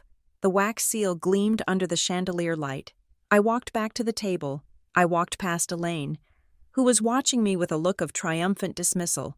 She thought she had won. She thought she had crushed me. I walked to the head of the table, to Mark. I am leaving, I said. I am going to the kitchen, and then I am going to my car, but before I go, I placed the envelope on Mark's empty plate. Happy Thanksgiving, Dad, I said. I looked around the room. I looked at the cousins who thought I was a charity case. I looked at the boyfriend who thought I was moody. I looked at Sloane, who thought I was a helper. Now you will finally understand why you have treated me like a stranger, I said. The room was so quiet, I could hear the candle wicks crackling. What is that? Elaine demanded, stepping forward. Brianna, take that back. Read it, I said to Mark. I didn't wait for his answer. I turned and walked toward the front door. I didn't look back. I didn't need to. I knew exactly what was happening behind me. I knew the fuse was lit. I walked out of the dining room, stripped off the apron, and threw it on the floor of the foyer. I was not the servant anymore. I was the demolition expert. I did not leave immediately. The momentum of my exit halted as I realized that walking away would only allow them to spin the narrative the moment the door closed. If I left now, Elaine would tell them the envelope contained a bill, or a letter of complaint, or the ravings of a jealous daughter. She would sanitize the wound before it even had a chance to bleed. I turned back. I walked to the sideboard where I had left the pie. I picked it up again. It felt heavy, solid, real. It was the only honest thing in the room. I walked back to the table, my footsteps slow and deliberate on the hardwood floor. I placed the pie down right next to the floral centerpiece, pushing a vase of white roses aside to make room for it. The ceramic platter made a sharp sound against the table. It was the sound of a gavel hitting a block. 32 years, I said. My voice was not loud, but in the silence of the room, it carried like a bell. For 32 years, I have wanted to know why. Why I was the only one who had to earn my keep. Why I was the only one who felt like an intruder in my own home. I looked at Mark. He was staring at the cream-colored envelope on his plate, as if it were a poisonous spider. I thought it was me, I continued, looking around the table at the faces of my relatives. I thought I was flawed. I thought I wasn't smart enough, or pretty enough, or successful enough to deserve a chair at this table. But it wasn't me. I pointed at the envelope. Open it. Mark, my mother, Elaine, moved first. She lunged across the corner of the table, her hand darting out to snatch the envelope. Do not touch that, she shrieked. It is private. It is nonsense. It is addressed to him, I said, my voice cutting through her panic. Let him read his mail. Mark's hand moved faster than hers. He covered the envelope with his palm. He looked at Elaine, for the first time in my life. I saw him look at her without the veil of adoration or submission. He looked at her with suspicion. Elaine, sit down, Mark said. His voice was low, trembling with a frequency that vibrated the glasses. Mark, do not, Elaine pleaded, her eyes wide. She is trying to ruin the evening. She is trying to ruin Sloane's moment. Just tear it up. Mark ignored her. He picked up the envelope. He broke the red wax seal. The sound of the paper tearing was the loudest thing in the world. He pulled out the documents. He saw Grandma Evie's handwriting first. His breath hitched. He knew that script. Everyone at the table knew that script. Then, he turned to the second page, the DNA report. I watched his eyes scan the header. I watched him read the names, Mark Steven Schneider and Brianna Marie Schneider. I watched his eyes travel down the columns of genetic markers, down to the bottom of the page where the conclusion was printed in bold. Black ink. Probability of paternity, 0%. Mark's face went the color of ash. It wasn't a gradual fade. It was instant. The blood drained from his skin so fast I thought he might faint. His hand began to shake, rattling the paper. Mark? Uncle Bob asked from the side. Mark, what is it? Mark did not answer. He dropped the paper onto the table. It floated down, landing face up. 0, Mark whispered. What is this? Sloane asked, her voice shrill. What is going on? Tell them. Mom, I said, looking at Elaine. Elaine was standing rigid, her knuckles white as she gripped the back of her chair. She looked like a trapped animal. Her eyes darted around the room, assessing the damage, calculating the exit strategy. It is a forgery, Elaine declared. She stood up straighter, projecting her voice to the back of the room. Brianna typed that up on her computer. She is sick. She has always been jealous of this family. And now she is making up disgusting lies to tear us apart. She looked at the guests with a practiced look of victimhood. I am so sorry everyone has to witness this, Elaine said. My daughter is clearly having a mental breakdown. It is not a forgery, a voice said from the side of the table. We all turned. Aunt Lori was standing up. Her face was pale, but her jaw was set. Lori, shut up, Elaine hissed. I was there, Lori said, addressing Mark directly. I drove Mother and Brianna to the clinic in Massachusetts 6 years ago. I witnessed the cheek swabs. I signed the chain of custody forms for the samples. That document is real. Mark, Evie kept it in her safe deposit box until she died. Elaine looked at her sister with pure hatred. You traitor! You jealous little... Stop it. Elaine, Lori said. The game is over. The room erupted into whispers. The guests were leaning in. Looking at the paper on the table, the phrase 0% was being murmured from chair to chair. Mark looked up. He looked at me. His eyes were wet, but they weren't filled with the love of a father who had lost a daughter. They were filled with the humiliation of a man who had lost his pride. You knew, I said to him. Deep down, you knew. Mark let out a long, shuddering breath. He slumped in his chair, looking suddenly like an old man. I suspected, he said. His voice was quiet, defeated. When you were born, You didn't look like me. You didn't look like Sloane. But I didn't want to know. He looked at Elaine. I built this life, Mark said, his voice rising in anger. I built this reputation. I wasn't going to let a scandal destroy my firm. I wasn't going to let people whisper that Mark Schneider couldn't control his wife. I felt a cold shock run through me. So you stayed, I said. You stayed for the image. I stayed for the family, Mark shouted, slamming his hand on the table. The silverware jumped. I paid for your clothes. I paid for your food. I gave you my name. But you punished me for it, I said. You looked at me every day for 34 years, and you hated me because I was the proof that you were a cuckold. You treated me like a stranger because to you, that is all I was. I gave you a roof over your head, Mark yelled. I did my duty. Duty is not love, I said, and a roof is not a home. Sloane stood up then. She looked frantic. Her perfect Thanksgiving, her announcement, her moment. It was all dissolving into acid. Stop it, Sloane screamed. She grabbed her stomach. My baby. You are stressing the baby. Brianna, how could you be so selfish? Who cares about some stupid piece of paper? We are a family. You are ruining everything. I am not ruining it. Sloane, I said calmly. I am just turning on the lights. If the room looks ugly, that is not the fault of the light switch. Get her out of here, Sloane yelled at Greg. Greg, make her leave. Greg looked terrified. He didn't move. Nobody moved. The social contract that held this dinner party together had been shredded. I looked at Elaine. She had stopped shouting. She was standing very still. Her eyes locked on me. She looked like a statue made of ice and malice. I have one question, I said. The room went deadly silent. Even Sloane stopped hyperventilating. Who is he? I asked. Elaine did not blink. Who is my father? I asked again. If Mark is not my father, then who is?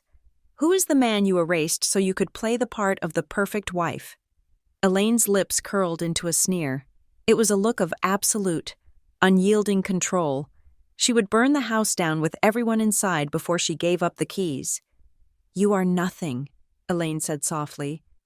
You are a mistake, and mistakes do not get to ask questions. Tell me his name, I demanded. I will take that to my grave, Elaine spat.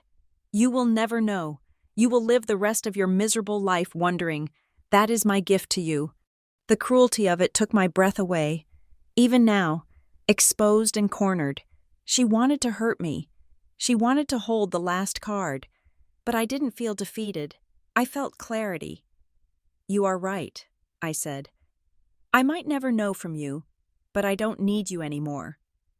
I looked at the table. The turkey was cold. The wine was untouched. The guests looked like they wanted to vanish into the floorboards. I reached out and picked up the pecan pie. This does not belong here, I said. Grandma Evie didn't bake for people who lie. I turned to Aunt Lori. She was crying silently. Thank you, Lori, I said. I will call you. Then I looked at Mark. He was staring at the tablecloth, broken. I looked at Sloane, who was glaring at me with the fury of a spoiled child denied a toy. I looked at Elaine, who stood defiant in the wreckage of her own making. Enjoy the mousse, I said. I turned and walked out. I walked through the foyer. I stepped over the apron I had thrown on the floor. I opened the heavy oak front door and stepped out into the night. The rain had stopped. The air was crisp and cold. Behind me, the house was silent. There was no laughter. There was no jazz music. There was only the heavy, suffocating weight of the truth sitting in the center of the dining room table. I walked to my car, carrying the pie. I felt lighter than I had in 20 years. I had no seat at their table, and for the first time, I realized that was the greatest blessing of my life. The explosion at the dinner table did not end when I walked out the door. That was just the initial blast. The fallout settled over our lives like nuclear winter, slow and choking.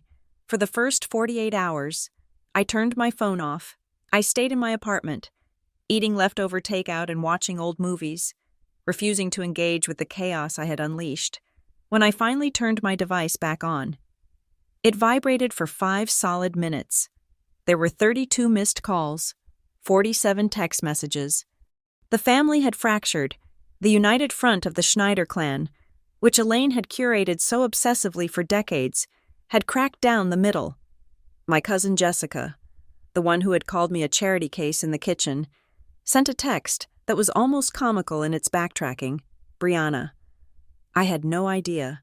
What Aunt Elaine did was unforgivable. I am so sorry for anything I might have said.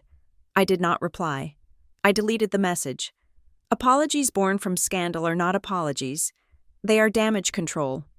The news from the epicenter came through Aunt Lori. She came to my apartment 3 days after Thanksgiving, bringing a bag of bagels and a look of exhaustion.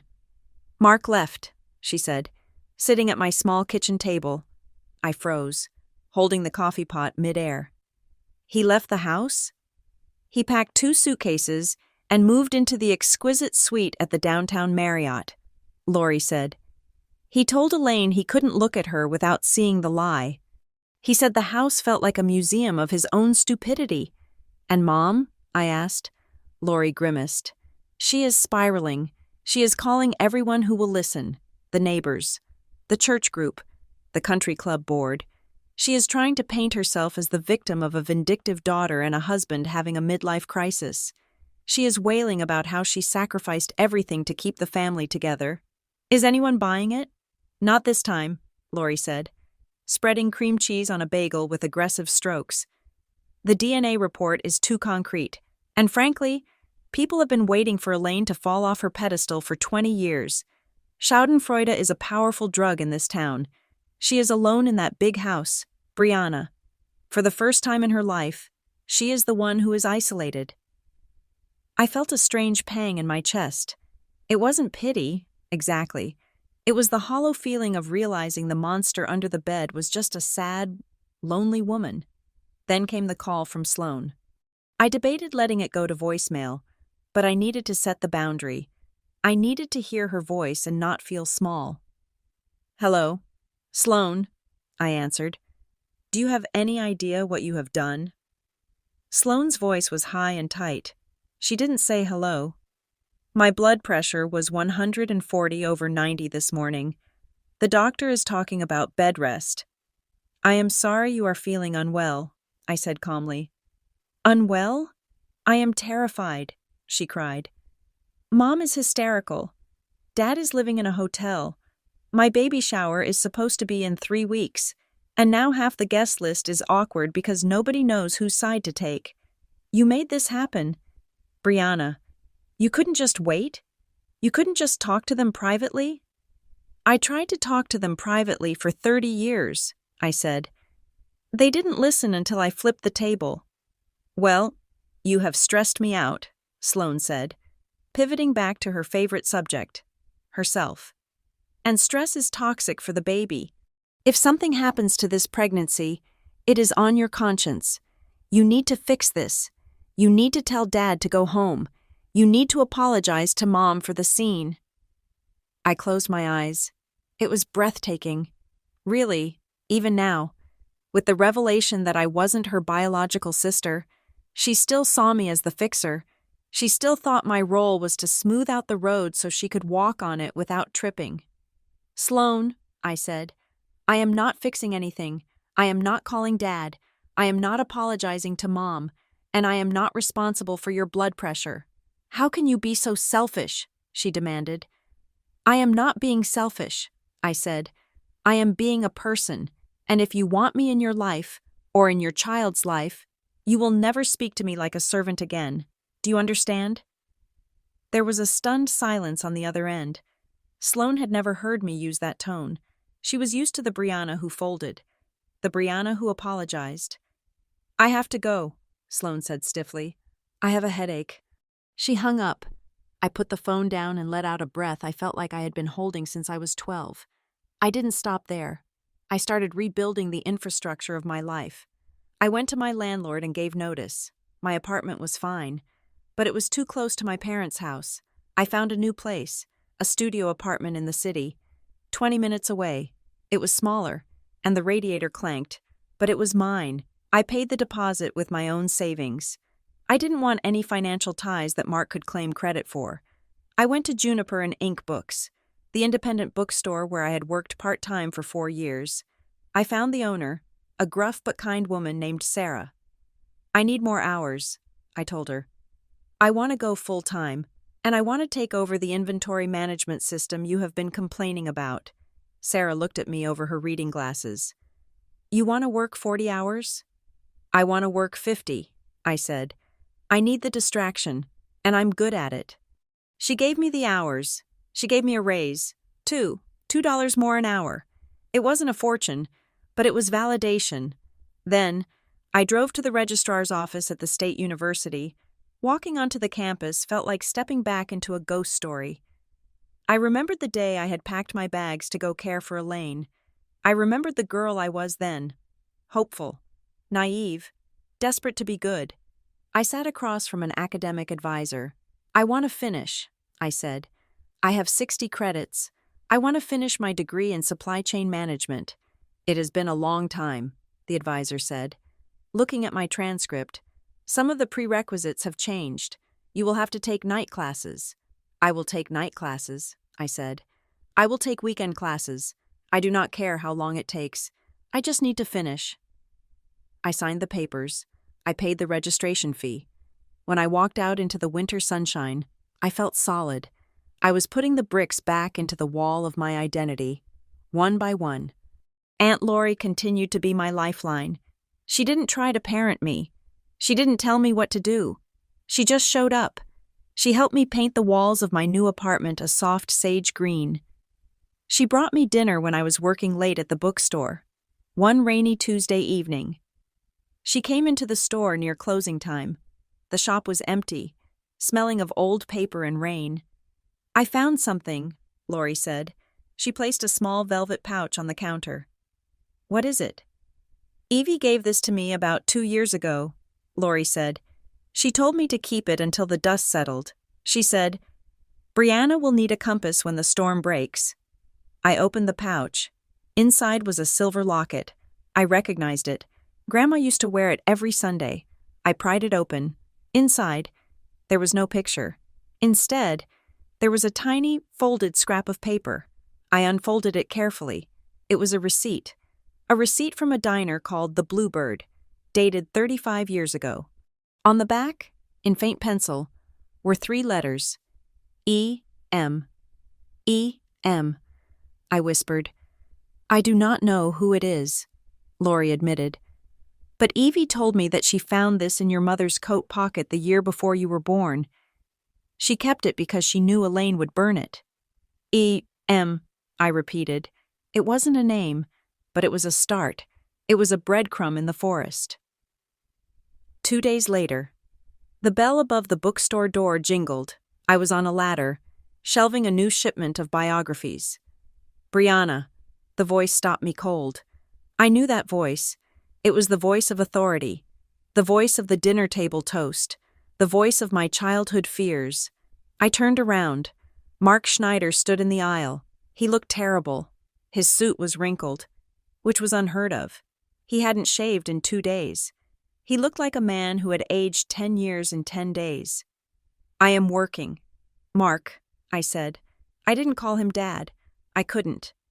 "I know," he said. He looked around the store, looking out of place among the paperback novels and whimsical greeting cards. I needed to see you." I climbed down from the ladder. I didn't walk toward him. I stood behind the counter, using it as a barricade. "Why?" I asked. "Do you want to yell at me again about the roof over my head?" Mark flinched. He walked closer, stopping 5 feet away. He took a deep breath, and his shoulders sagged. "No," he said. "I came to tell you that you were right." I stared at him. "I was a coward," Mark said. His voice cracked. "God, I was such a coward. I knew. Brianna, I knew from the moment Elaine told me she was pregnant. The timing was off. We had been distant, but I didn't want to lose my standing.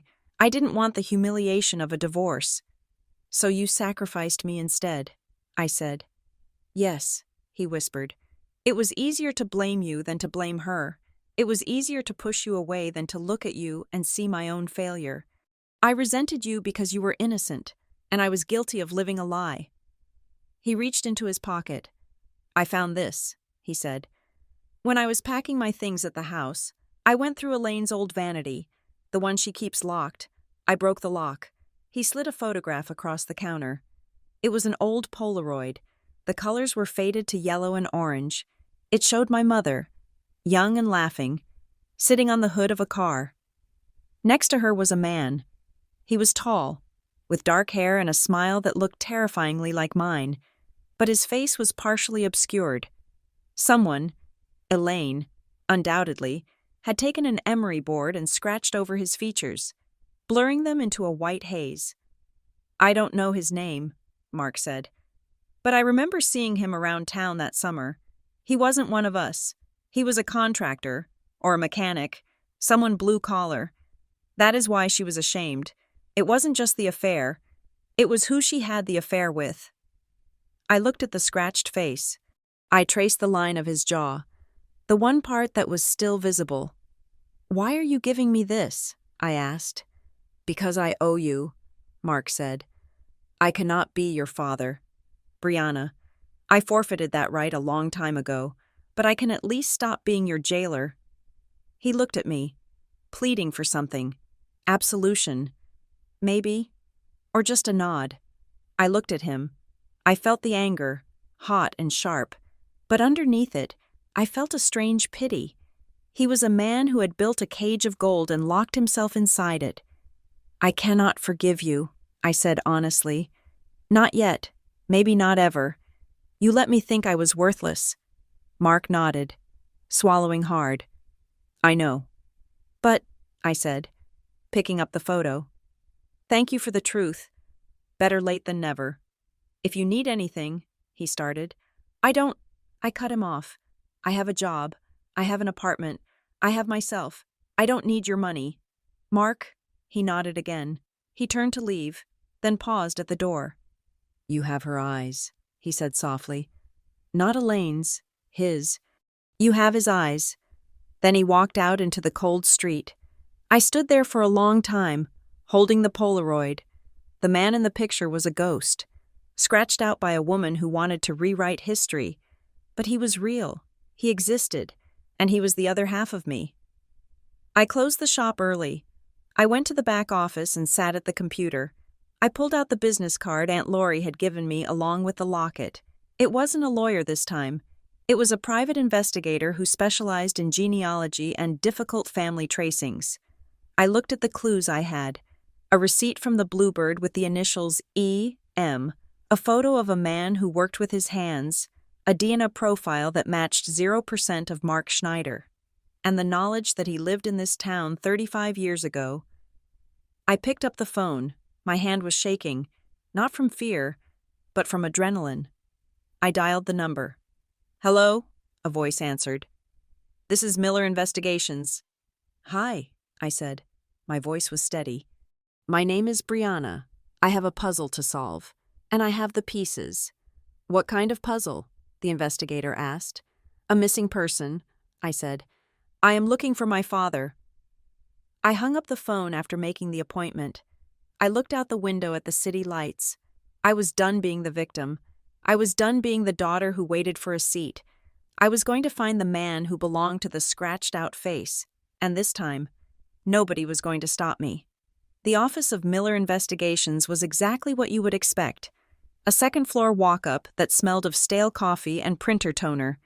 The investigator, a man named Vance, who looked like he had not slept in a decade, spread 3 manila folders out on his desk. 35 years is a long time, Vance said, tapping a pen against the first folder. The receipt from the Bluebird gave us the initials E.M. The photo gave us a physical profile: height, build, hairline. I ran a cross-reference of men living in the county during that summer who fit the description and the initials. And? I asked, leaning forward. My hands were clasped tight in my lap. I have 3 candidates, Vance said. He opened the first folder. Edward Morris. He was a mechanic. Fits the physical description, but he died in a motorcycle accident in '98. No next of kin. My heart sank. A dead end. Second candidate, Vance continued, opening the second folder. Eric Mason. He was a landscaper. He moved to Alaska 20 years ago. He is off the grid. Possible, but hard to verify without a court order. And the third? Vance opened the last folder. It was thicker than the others. Ethan Mercer, he said. He was a general contractor back then. He started his own construction firm about 10 years ago. He is local. Lives in a restored farmhouse in Avon, about 20 minutes from your parents' house. He has a clean record. Divorced. 2 grown kids. Financially stable. Respectable. Ethan Mercer. The name sat in the air. Heavy and unfamiliar. Do you think it is him? I asked. I don't deal in think, Miss Schneider, Vance said. I deal in proof. The only way to be 100% sure is DNA. You need to submit a sample to a commercial genealogy database. If he or anyone related to him is in the system, we will get a hit. It is faster than trying to get a court-ordered test from a stranger. I went home that night and spat into a plastic tube. I sealed it in the prepaid envelope and dropped it in the mailbox. It felt like mailing a piece of my soul. Then, the waiting began. They say waiting is the hardest part, but they are wrong. The hardest part was the noise, while I waited for the lab in Utah to process my saliva. Elaine launched her counteroffensive. It was a masterclass in social manipulation. She didn't attack me directly on public forums. That would be too tacky. Instead, she worked the back channels. My cousin Jessica blocked me on social media, but not before sending a long, nasty message about how I was mentally unstable and seeking attention. I heard from a friend that Elaine was telling people at the country club that I had suffered a nervous breakdown due to career failure. She spun a story where she and Mark were the grieving, supportive parents trying to help their delusional daughter who had invented a scandal to cope with her own mediocrity. She is telling people the DNA report was a Photoshop job, Aunt Lori told me over the phone one evening. She is saying you printed it off the internet. Let her talk, I said, though my stomach churned. The truth does not need a PR campaign. She is terrified, Brianna, Lori said. She is trying to inoculate the town against you before you release the name. She wants to make sure that when you finally point the finger, nobody looks where you are pointing. 2 weeks passed. The winter snow began to pile up on the streets. I went to work at Juniper and Ink. I went to my night classes, and I checked my email every hour. On a Tuesday afternoon, my phone pinged. Subject: Your DNA results are ready. I was in the break room at the bookstore. I almost dropped my mug. I sat down on a folding chair, my fingers trembling as I unlocked my phone. I logged into the portal. The screen loaded slowly, the little spinning wheel mocking my anxiety. Then, the dashboard appeared. Ethnicity estimate. I scrolled past that. I didn't care where my ancestors were from 500 years ago. I cared about one ancestor from 35 years ago. I clicked on DNA matches. The list populated. At the very top, under the category, Immediate Family/Close Relative. There was one name. It wasn't Ethan Mercer. It was a woman named Chloe Mercer. The relationship estimate read, first cousin/half-sibling/aunt. The amount of shared DNA was high, extremely high, 1,800 centimorgans. I clicked on Chloe's profile. She had a public family tree. I traced the lines. Chloe was 28. Her father was listed as Ethan Mercer. I froze. Vance was right. It was him. But then, my eyes drifted to the other side of Chloe's tree, to her aunts and uncles, to Ethan Mercer's siblings. Ethan had a sister named Patricia Mercer. Patricia Mercer. The name sounded familiar, but I couldn't place it. I clicked on her name to expand her details. Patricia Mercer. Married name, Patricia Miller. The room spun. I had to grab the edge of the table. Patricia Miller. Miller. Sloane's husband was Greg Miller. I frantically opened a new tab and searched for Greg's parents' names. I knew them as Mr. and Mrs. Parker Smith. Mrs. Parker Smith had remarried after her first husband died. But what was her first husband's name? What was her maiden name? I found the wedding announcement from 30 years ago. Patricia Mercer weds Robert Miller. My God. Ethan Mercer, my biological father, was the brother of Patricia Miller. Patricia Miller was Greg's mother. That meant my biological father was Greg's uncle. That meant Greg, Sloane's husband, the father of the future of the family, was my first cousin. The realization hit me like a physical blow. The irony was so thick it choked me. At that Thanksgiving dinner, while Elaine was banishing me to the kitchen and Sloane was celebrating her perfect genetic legacy. They were sitting across the table from my aunt. Elaine had looked Patricia Miller in the eye for years, knowing that Patricia was the sister of the man she had slept with. She had let Sloane marry into the family of her former lover. It was sick. It was incestuous in a way that made my skin crawl, and it explained why Elaine was so desperate to keep the secret. It wasn't just about cheating on Mark. It was about the fact that she had entangled the family tree so severely that revealing the truth would not just ruin her marriage, it would cast a shadow over Sloane's perfect marriage. If I dropped this bomb now, it wouldn't just hurt Elaine, it would humiliate Sloane, it would humiliate Greg, it would turn the baby Miller celebration into a town-wide scandal. I sat there in the break room, the light of the phone screen illuminating my face. I could post it right now. I could screenshot the family tree and tag Sloane. I could burn it all down in 5 seconds. But I didn't. Grandma Evie's voice echoed in my head. The truth is a medicine, but if you give the whole dose at once, it can kill the patient. I needed to be sure. A public tree was strong evidence, but people make mistakes on online trees. I needed to look the man in the eye. I needed to see if he knew. I called Vance. I have a match, I said. It links to Ethan Mercer. I knew it, Vance said. I did some digging while you waited. I found something else. Brianna. What? I pulled phone records and old post office logs. It is a bit of a gray area legally. So don't ask me how, but it looks like Ethan Mercer tried to contact your mother repeatedly about 6 months before you were born, and again about a month after you were born. He knew? I whispered. He suspected, Vance corrected. He sent 3 registered letters to the Schneider residence 34 years ago. They were signed for, by who? By E. Schneider, Elaine. She burned them, I said, the anger rising in my chest like bile. She intercepted them and burned them. There is more, Vance said. About 5 years ago, right around the time you said your grandmother started getting suspicious, there was an inquiry made to a private investigator in Boston by an Ethan M. The inquiry was about locating a biological child given up for adoption or raised by another. He dropped the case after 2 weeks. My guess? Someone threatened him. Elaine, I said. Or Mark, Vance suggested. Mark has money. Mark has lawyers. If Ethan got close, Mark might have paid him off or scared him off to protect the reputation. I need to meet him, I said. I need to know if he sold me out. He is in the phone book, Vance said. Ethan Mercer, Mercer Architects. His office is on Main Street in Avon. He works late.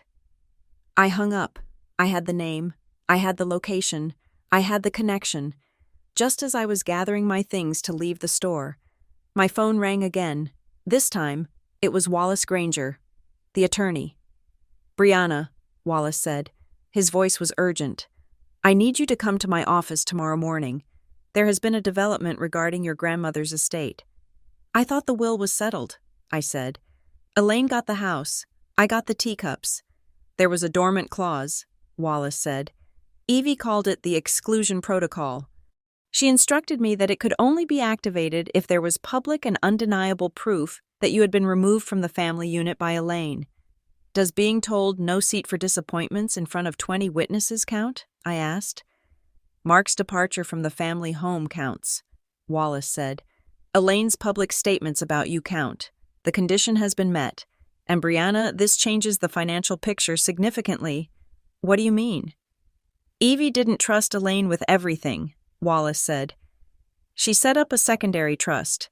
It holds the rights to the lake house property and a significant portion of her stock portfolio. It was technically in Elaine's name, but with a revocation clause.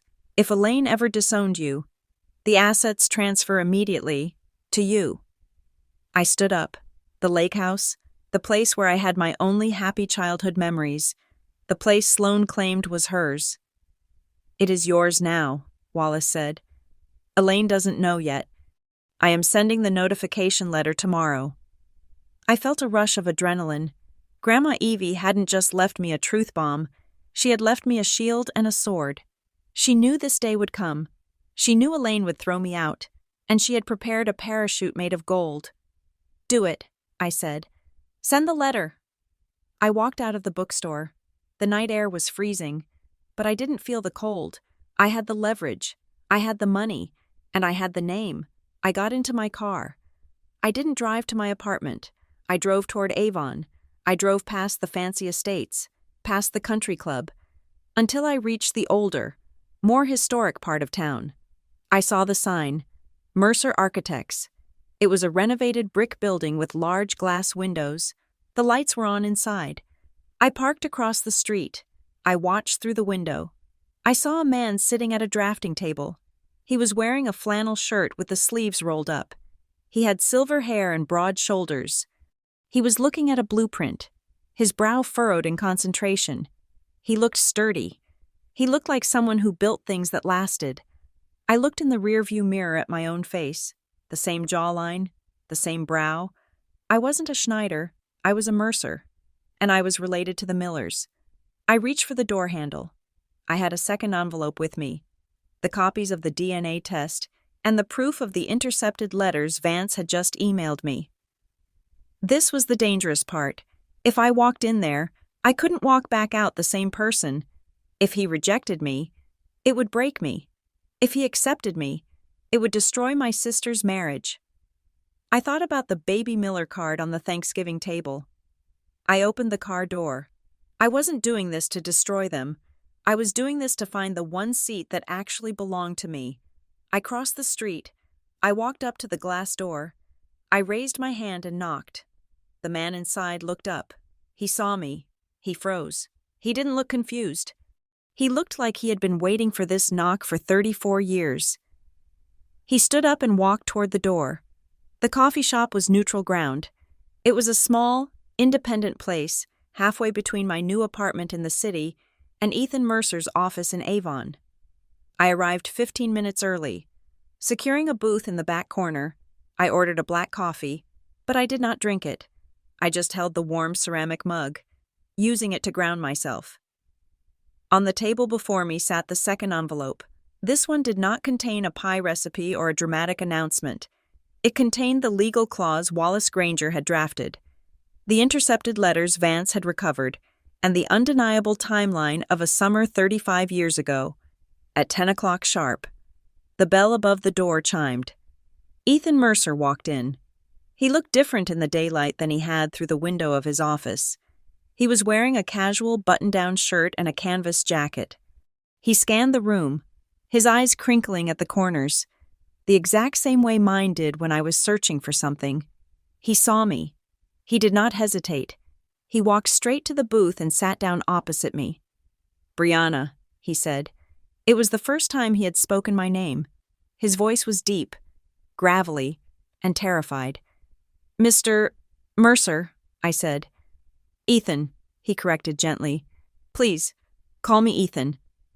He looked at my face, studying it with a hunger that was almost painful to witness.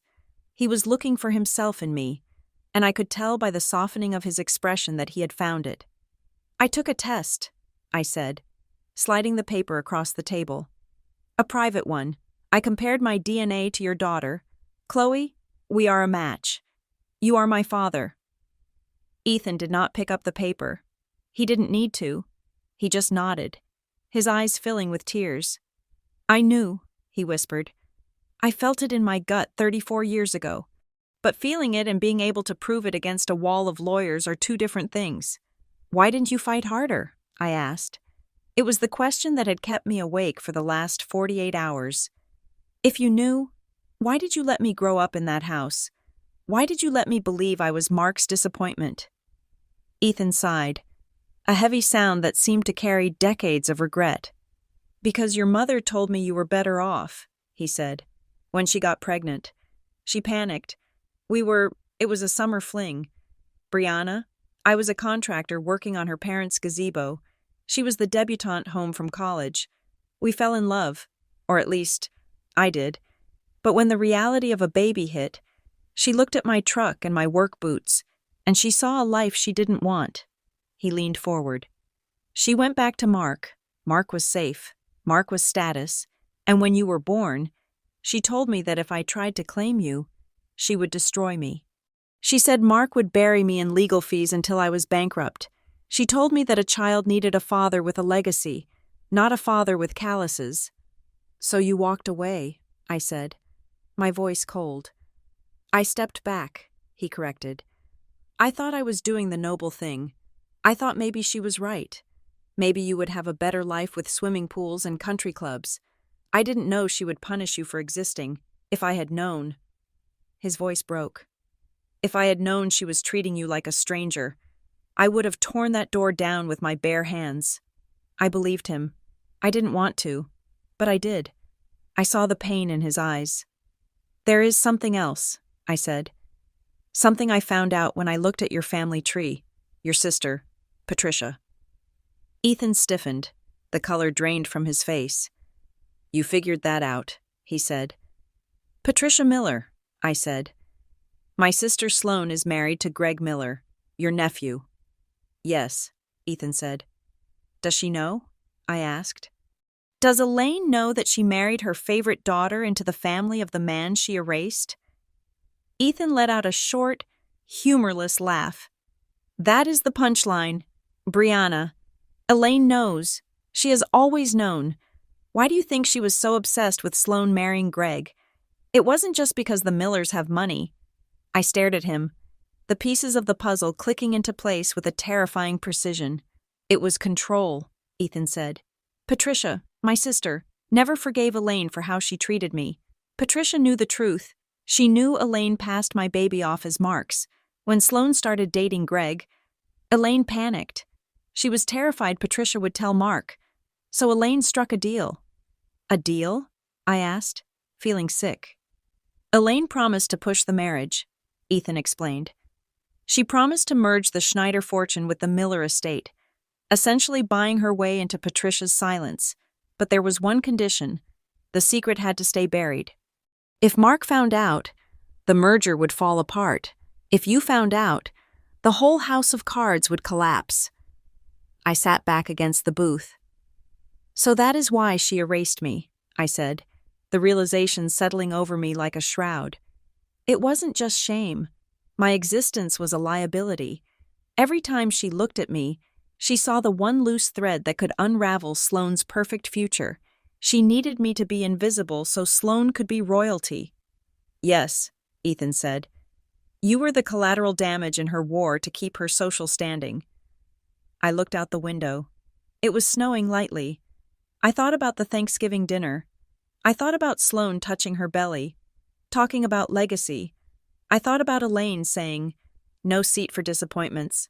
They were all living in a play, and I was the only one who hadn't been given a script. I am done being invisible, I said. I reached into my bag and pulled out the document from Wallace Granger. My grandmother left me something, I said. She called it the exclusion protocol. She knew this day would come. Ethan looked at the legal papers. What are you going to do? I am going to take back what is mine, I said. And then, I am going to build a new table. The final confrontation did not happen at a dinner table. It happened in the austere conference room of Wallace Granger's law firm. 1 week later, Elaine was there. She was wearing sunglasses indoors, trying to hide the puffiness around her eyes. Mark was there, sitting at the far end of the table, looking at the wall. Sloane was there, looking furious and exhausted. And I was there. Sitting next to me was Wallace, and sitting on my other side, silent and sturdy, was Ethan. When Elaine saw Ethan walk in, she let out a sound like a wounded animal. She tried to stand up, to order him out, but Wallace raised a hand. Sit down, Elaine, Wallace said. His voice was not kind. We are here to execute the final wishes of Evelyn Hart. This is an ambush, Elaine spat. I am the executor of the estate. I control the assets. Not anymore, Wallace said. He opened a leather binder. Clause 4B of the Heart Trust. In the event that my granddaughter, Brianna, is publicly disowned, excluded, or removed from the family residence by her mother, the secondary asset allocation is triggered immediately. I never disowned her, Elaine cried. We had a disagreement about seating arrangements. You told 23 witnesses that there was no seat for disappointments. Wallace read from a sworn affidavit provided by Aunt Lori. You instructed her to eat in the kitchen. Your husband has since moved out of the family home, citing your deception regarding Brianna's paternity as the cause. The conditions have been met. Elaine, Wallace slid a document across the polished mahogany table. Effective immediately. The title to the Lake Willow property is transferred to Brianna Schneider. Furthermore, the voting rights for the Hart family stocks, which constitute 40% of your current income, are transferred to Brianna, Elaine gasped. The lake house? That is Sloane's. She is planning to spend her summer there with the baby. It is Brianna's house now, Wallace said, and she can decide who visits. Sloane turned to me. Her eyes were wide with panic. The lake house was the crown jewel of her lifestyle. It was where she held her parties, where she curated her Instagram feed. Brianna, Sloane said, her voice trembling. You can't do this. That house is our childhood. It was your childhood. Sloane, I said quietly. I was just the one who cleaned it after your parties. But the baby. Sloane tried again, using her ultimate weapon. The baby is innocent, I said. And the baby is welcome. But you are a guest. And guests have to be invited. Elaine stood up. She was shaking. She looked at Ethan, then at Mark, then at me. She realized, perhaps for the first time in her life, that she had no leverage. The money was gone. The husband was gone. The secret was out. She tried one last time to seize the narrative. She threw her head back, a tragic heroine in her own mind. Fine, she cried. Take it. Take the money. Take the house. If you want to destroy your own mother for a few dollars, go ahead. But you will never have class. Brianna, you will always be the mistake. She waited for the room to gasp. She waited for someone to comfort her, but nobody moved. Mark didn't look up. Sloane looked down at her hands, ashamed. Ethan just looked at her with a calm, pitying gaze. I don't want your class, Elaine, I said. I have my dignity, and unlike you, I didn't have to sell my soul to get it. Elaine looked around the room. She saw her reflection in the glass partition, a lonely, bitter woman standing in a room full of people who were done with her lies. She grabbed her purse and stormed out. The door clicked shut. It was over. I looked at Sloane. She was crying softly. I didn't know, Sloane whispered. About the letters. About Ethan being Greg's uncle. Mom never told me. I know you didn't know, I said. But you knew how you treated me. You knew you used me as a prop. I am sorry, she said. And this time, it sounded real. I am sorry I didn't save you a seat. I don't need you to save me a seat. Sloane, I said. I brought my own chair. I stood up. Ethan stood with me. If you want to be in my life, I told my sister, you call me. You don't call me to plan a party. You don't call me to fix a crisis. You call me to ask how I am. We start there. Can you do that? Sloane nodded. I can try. Good, I said. I walked out of the office. The air outside was cold, but the sun was shining. Ethan walked beside me. You handled that well, he said. I had a good teacher, I said, smiling. Grandma Evie taught me that the truth is the only thing that stands up when the wind blows. So, Ethan said, checking his watch. It is lunchtime. Do you like burgers? There's a place in Avon that makes them greasy and perfect. I love burgers, I said. We walked down the street together, two sturdy people, walking on solid ground. 1 year later, the smell of roasting turkey filled my small apartment. It wasn't a mansion, The dining room was actually just a corner of the living room, and the table was a mismatched collection of folding tables pushed together and covered with a sage green cloth. But every seat was full. Ethan was there, carving the turkey with a concentration that made me laugh. He had brought his daughter, Chloe, my sister. She was loud and funny and had already taught me how to braid hair. Aunt Lori was there, pouring wine and telling stories about Grandma Evie that made us all roar with laughter. Sarah from the bookstore was there. My new study partner from my night class was there, and at the end of the table, in a high chair, sat a 6-month-old baby boy. Sloane sat next to him. She looked tired. She wasn't wearing makeup. She was feeding the baby mashed sweet potatoes, and she had a stain on her shirt. She looked happy. Real happy. Not Instagram happy. "Pass the potatoes, please," Sloane said to me. I handed her the bowl. "Here you go." "Thanks," she said. She looked at me, and for a second, the old Sloane flickered, the one who wanted to be the center of attention. But then she looked at Ethan, who was laughing with Lori, and she looked at the baby, and she smiled. "This stuffing is really good. Brianna, is it Grandma's recipe?" "Yeah," I said. "It is." I looked around the room. There were 12 people, 12 chairs.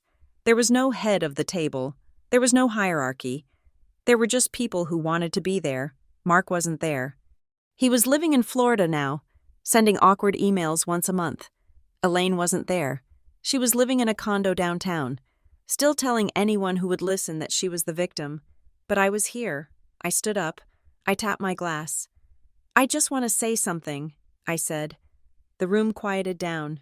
Ethan winked at me. "A year ago, I was told there was no seat for me," I said. "And it was the best thing that ever happened to me, because it forced me to stop begging for a space that didn't fit, and start building a space that did." I raised my glass. "To the table we build," I said. "To the table," everyone echoed. I took a sip of wine. I looked at the pecan pie sitting on the counter, waiting for dessert. It was perfect. Sometimes revenge isn't destruction. It's taking up space. It is refusing to shrink so that others can feel big. If you have ever been told you don't belong, if you have ever been the one eating in the kitchen while the winners celebrated, I hope you stop waiting for an invitation. I hope you go out, find your own wood, find your own nails, and build your own table, because the view is a lot better when you are sitting in a seat you earned. Thank you so much for listening to my story. I would love to know where you are tuning in from right now. Drop a comment below with your city and what time it is. And tell me, have you ever had to walk away from a toxic family to find your peace? Let's talk about it. Please make sure to subscribe to the Emma Revenge Stories channel. Hit that like button if you enjoyed Brianna's journey, and smash the hype button to help this story reach more people who need to hear it. See you in the next video.